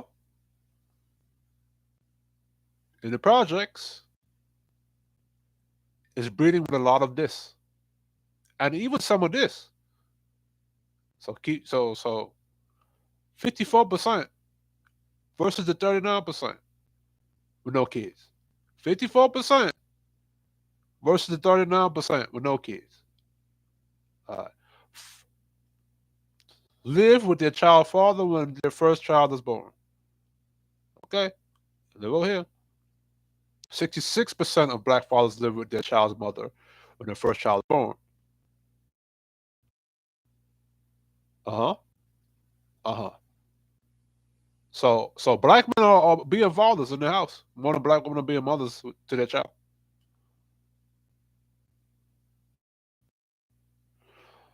Comparing black men and black women. Black men fertility. Black men and women ages 15 to 49 who had a biological child. 46 compared to the 61%. 81 to the 87. But look at this. He did a comparison right here. As I said, the this is breeding with this and possibly this right here. This percentage is 7% or 15% could be breeding or possibly breeding with this here. I noticed because from my personal experience, this is from my subjective experience. I like I said, I grew up in Brooklyn, and I was born in Brooklyn, was raised in Queens. Went to school with hood motherfuckers. My father lives in pink housing projects, so I have a lot of friends in that area, homies in that area. I see this breeding with this a lot. Pink housing projects. I believe the projects is across from pink houses. Project is Raven something projects, and then you have Marcy projects, and then you got Flatbush. Then you got East New York, where I'm from. I'm from Glenmore, Liberty Avenue. Was born in Brookdale Hospital. Bruh, common sense, right? But this is odd to me because 66% live with their partners.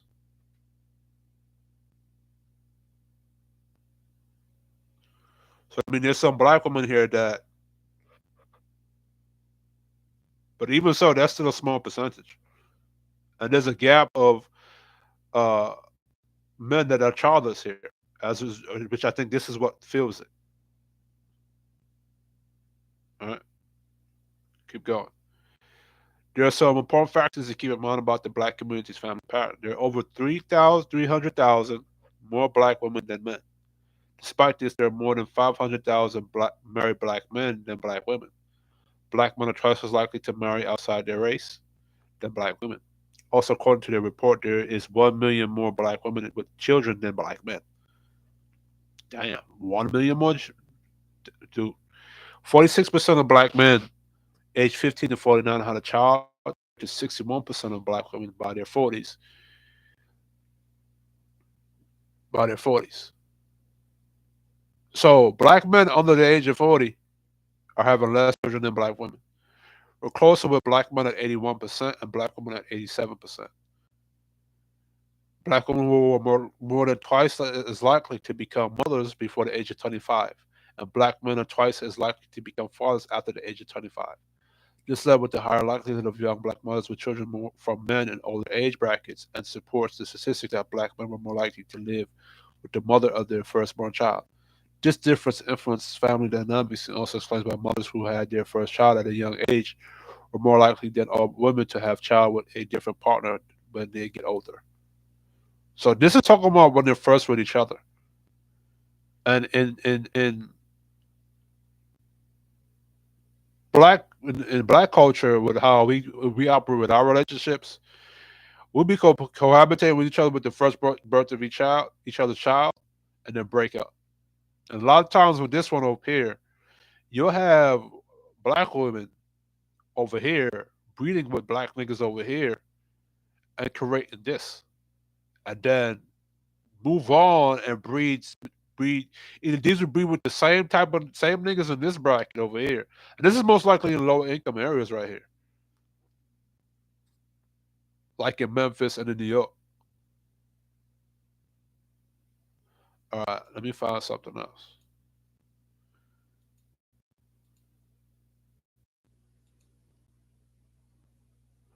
Let's look over here. Uh, so the mothers are reporting echo fathers. Let's zoom in here. Lest we believe that these statistics are skewed by the father's own self-reporting. Other stories based on maternal reports echoes. Let me read this properly. Mothers reports echo fathers. Least we believe that these statistics are skewed by the father's own self-reporting. Other studies based on maternal reports echo these findings. In 2008 survey of low-income mothers, researchers found that non-resident white fathers were less involved with their children than African American and Latino fathers. In 2008, study of non-marital births. Mothers reported that black fathers share responsibilities more frequently and displayed more effective co-parenting than Hispanics and white fathers. So mind you, this is in low-income areas that I was talking about earlier. And women are reporting that the fathers are in their lives. So women know that they're good fathers out here, or good men who are good fathers out here, as from the black woman is God mouth. So you won't believe it if a black man who's a father say it, but you'll believe it from a black woman's mouth. Inside. So if black women, in a low income area or the projects that there are good black fathers there, why are you still picking bad fathers? Or choosing to get pregnant by or not holding yourself accountable to the good fathers that are out here.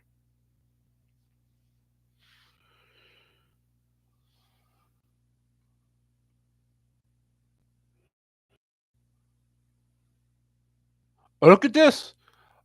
Oh, black men aren't significantly more or less likely to have children than other races.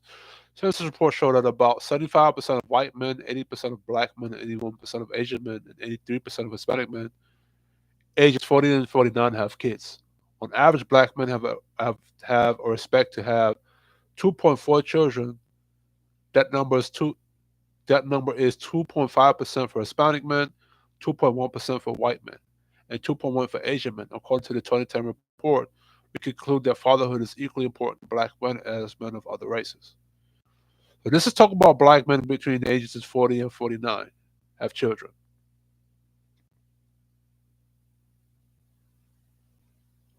Let's look at this. But the journey to fatherhood can be bumpier for black men. We know that the infertility rate among African American men is higher than that of other ethnicities. Damn. Specifically, semen health parameters are poor among black men. According to the research, black men have, on average, significantly lower semen volume, sperm concentration than the total. Yo, black men, we gotta do something about this. We gotta do something about this. This is something that I saw before, but we gotta, and I think a lot of this is probably coming from stress,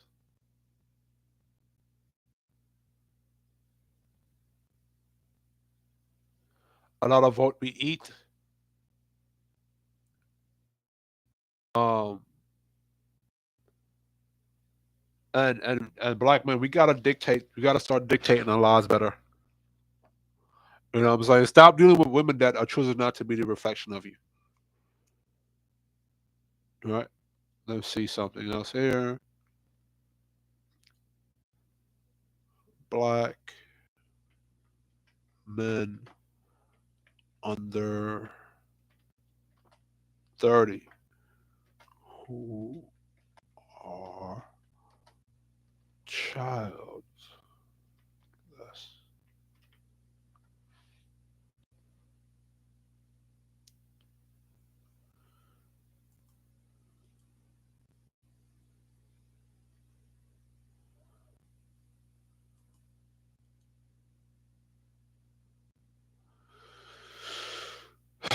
You can't black men to have dick discipline and to pick better women to have children with, and then when he does that, you blame him for why uh you know you blame him for why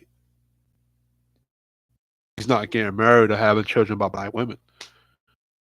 You have to look at the black woman to see why is he not picking them. You can't keep blaming black men for the environment if black men are holding themselves responsible and the environment is not holding themselves responsible to black men. You know what I'm saying?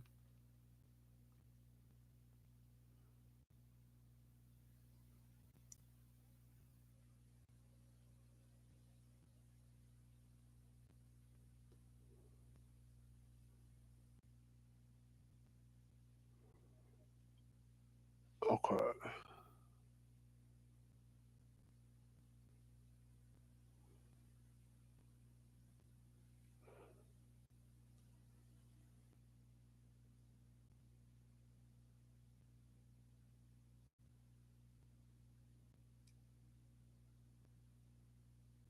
Um, I saw something here.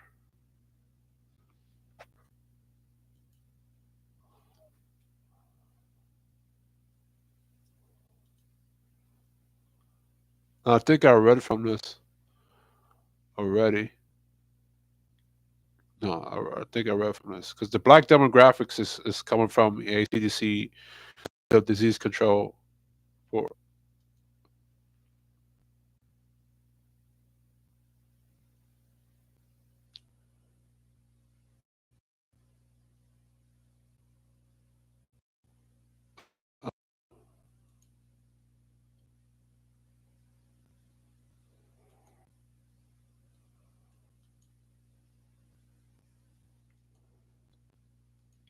No, people love to play with the fucking wordplay.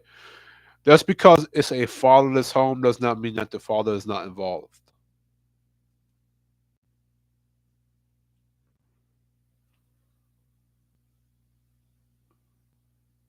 And I think the fatherless homes they were talking about those low income.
But anyway, as I was saying,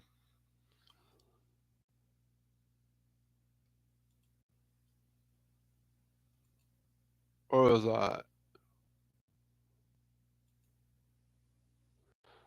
Saying black men are holding themselves accountable to the environment, but black women are not holding themselves accountable to them. And this is why I raised the thing is black women truly the reflection of black men. You know what I'm saying? And I stats that show that black men are improving themselves. Let me look up the stat that show that black men in condom usage. Black men and condom usage. Other words, safe sex.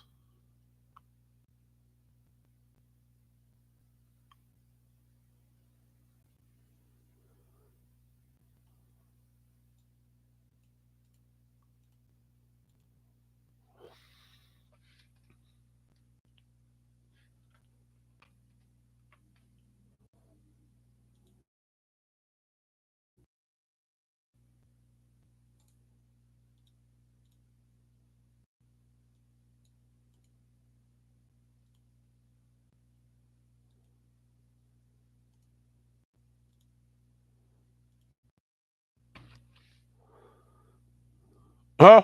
Let's look at this.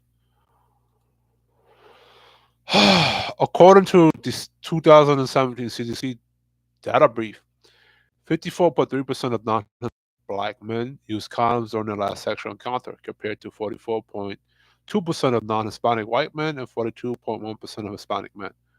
However, in 2011, Indiana University study found that black men ages 40 to 49 use condoms in 41.3% of sexual encounters, while black men in the same age range in 2010 Big Think study used condoms in only 20% of sexual encounters. Now, let's see where it's getting this from.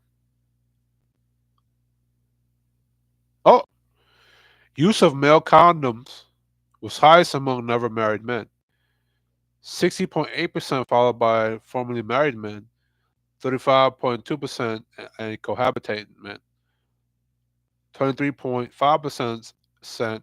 A higher percentage of non-Hispanic black men use condoms at their least last sexual encounter, 54.3% compared with non-Hispanic. Let's look this up. Look at this.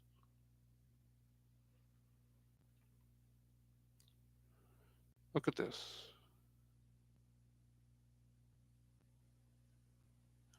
This is a percentage using any and selected contraceptive methods at last sexual intercourse among unmarried men ages 15 to 44 who had intercourse in the last 3 months, United States.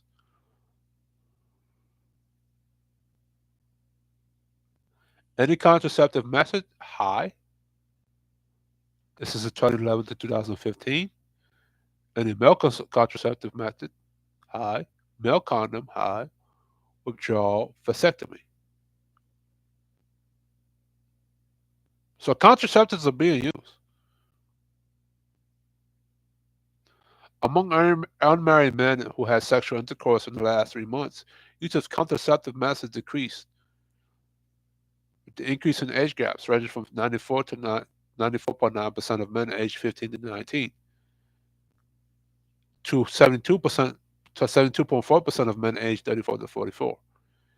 Use of any method of contraception was highest among never married men, 89.3%, followed by formerly married 80, 80, 80%, and cohabitating men 70.5%. Use of any method of contraception was higher for non-Hispanic white men, 84.4% compared with Hispanic, and 78.5% in non-Hispanic black men, 79.5%.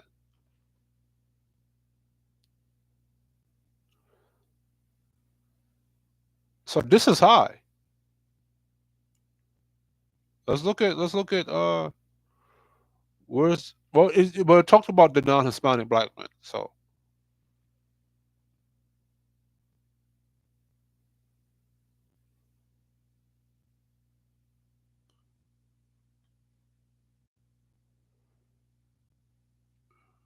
So look up here. This is a summary. Among unmarried men, 15 to 44, who had sexual intercourse in the last 3 months, 81.7% use a method of contraception at last intercourse. Nearly 60% reported using a male method of contraceptive, at least at last intercourse, condom withdrawal or vasectomy. Male condoms are used, I guess that's the pullout. Male condoms were used by 45.2% of men in the last intercourse, a percentage statistically unhinged from 2006 to 2010. All right, let's go back to, oh shit, I forgot to share this motherfucker. My bad. So this is the site I was reading from.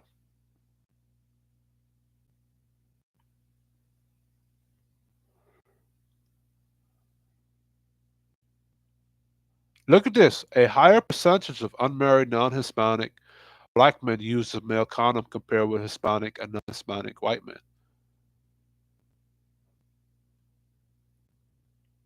All right. So let's go back up here. Share this tab. Yet somehow, let's say that majority of the men,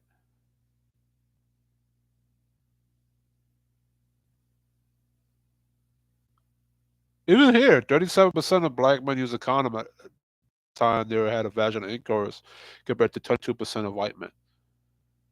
You know what I'm saying?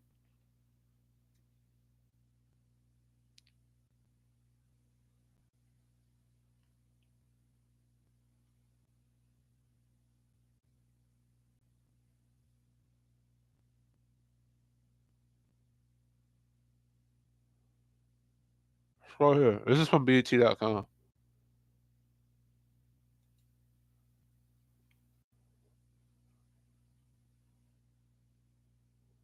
And this is a national survey.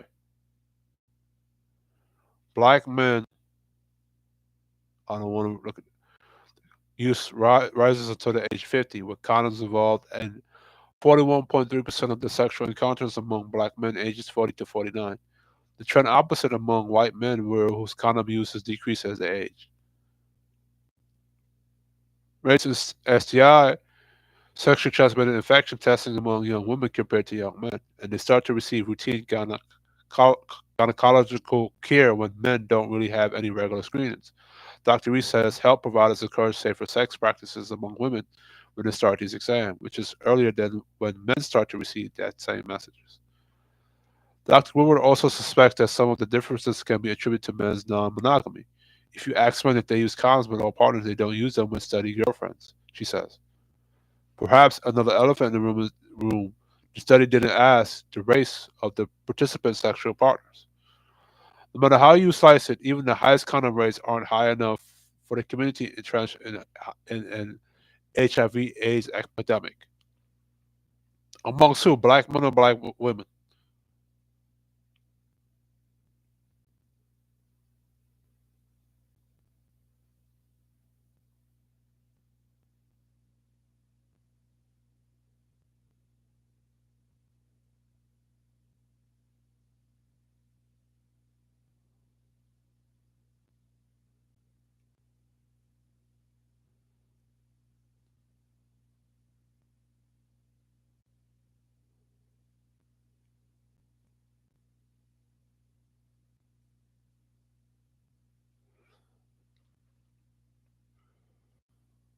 All right.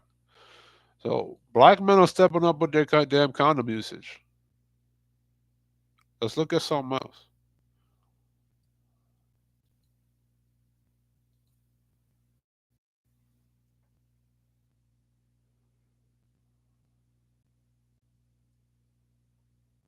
54. Remember that 54% of black men are childless and single.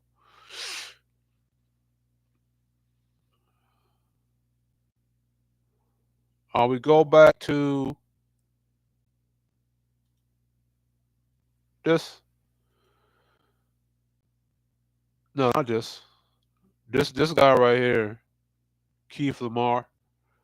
I don't know. You on some new age leadership shit. because black men do nothing but hold themselves accountable here. Uh, you can apply this to relationship.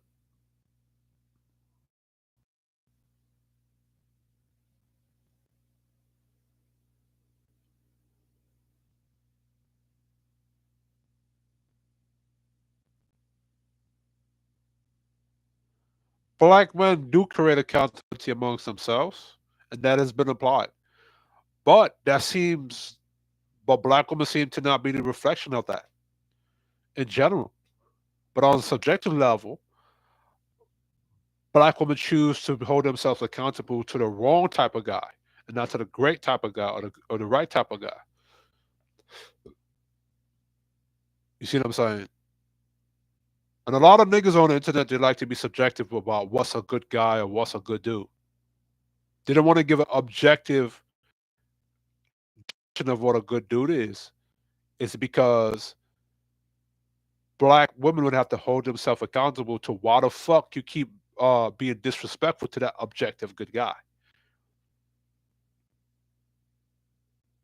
I don't like when that happens. So, but anyway, that's my time for today. Um, asking the question: are black women really the reflection of black men? And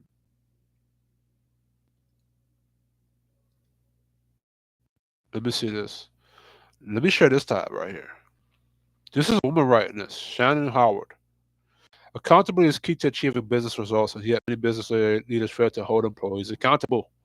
Fail to hold employees accountable. A woman wrote this. According to our recent CEO benchmark report, holding people accountable is difficult, even for leaders who head up companies. 18% of the CEOs who surveyed cited that holding people accountable as their biggest weakness. Additionally, 15% struggle with letting go of underperformers.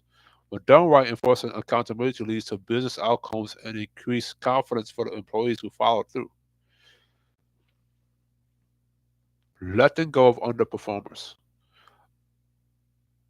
So when black men say, look at black women in the environment and say, there's a lot of underperformers here, and I'm going to hold myself accountable, but not engage them because they don't want to hold themselves accountable to me, and they're underperforming. Black women then turn around and blame black men for dating outside their race and being passport bros and dating other options. And you black men on YouTube that say passport bros aren't real men because they won't choose to keep dating underperformers, you won't hold black women accountable for being underperformers. So it's either you want black men to hold themselves accountable and stop dating bad black women, or you want black men to keep dating the bad black women so you can blame them for dating the bad black women. I would like to say 75 to 90% of black women are underperformers. And that's why you black women cannot find a good black man because he holds himself accountable by not picking an underperformer. When done right, enforcing accountability leads to business outcomes and increased confidence for the employees who follow through. When accountability is lacking, performance, company culture, and morale suffer. Employees are not held accountable for missed deadlines, bad behavior, or poor performance, and leaders' credibility is damaged, and loyalty from their team wavers. This ultimately impacts leaders' ability to inspire high-performing winning teams. Oh! And a white woman wrote this. Shannon Howard.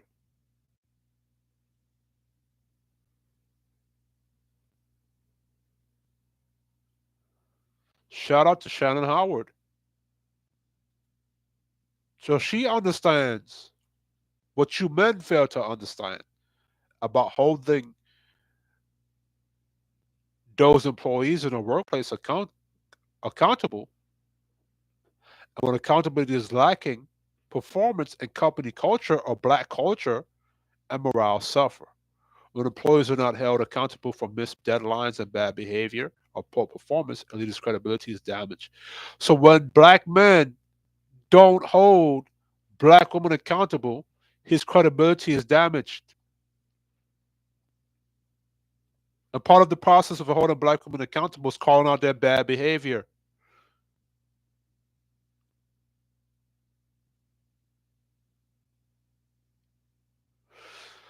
Let me say this before I go.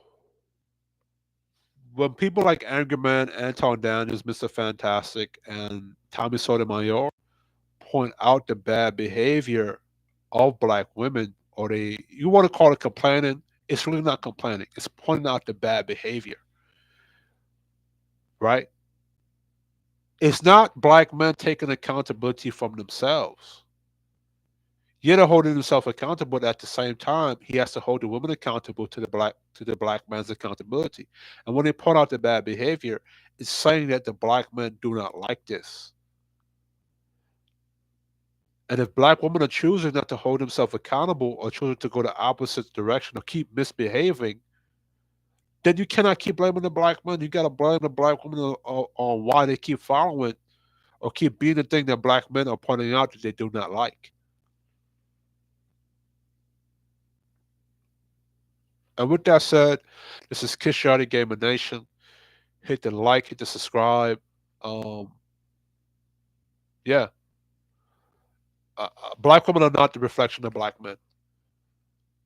As long as they have free will to be responsible and choose for themselves, they could choose to be that reflection of what they want to be for themselves or the black man's, whatever influences they choose to follow. And I'm out.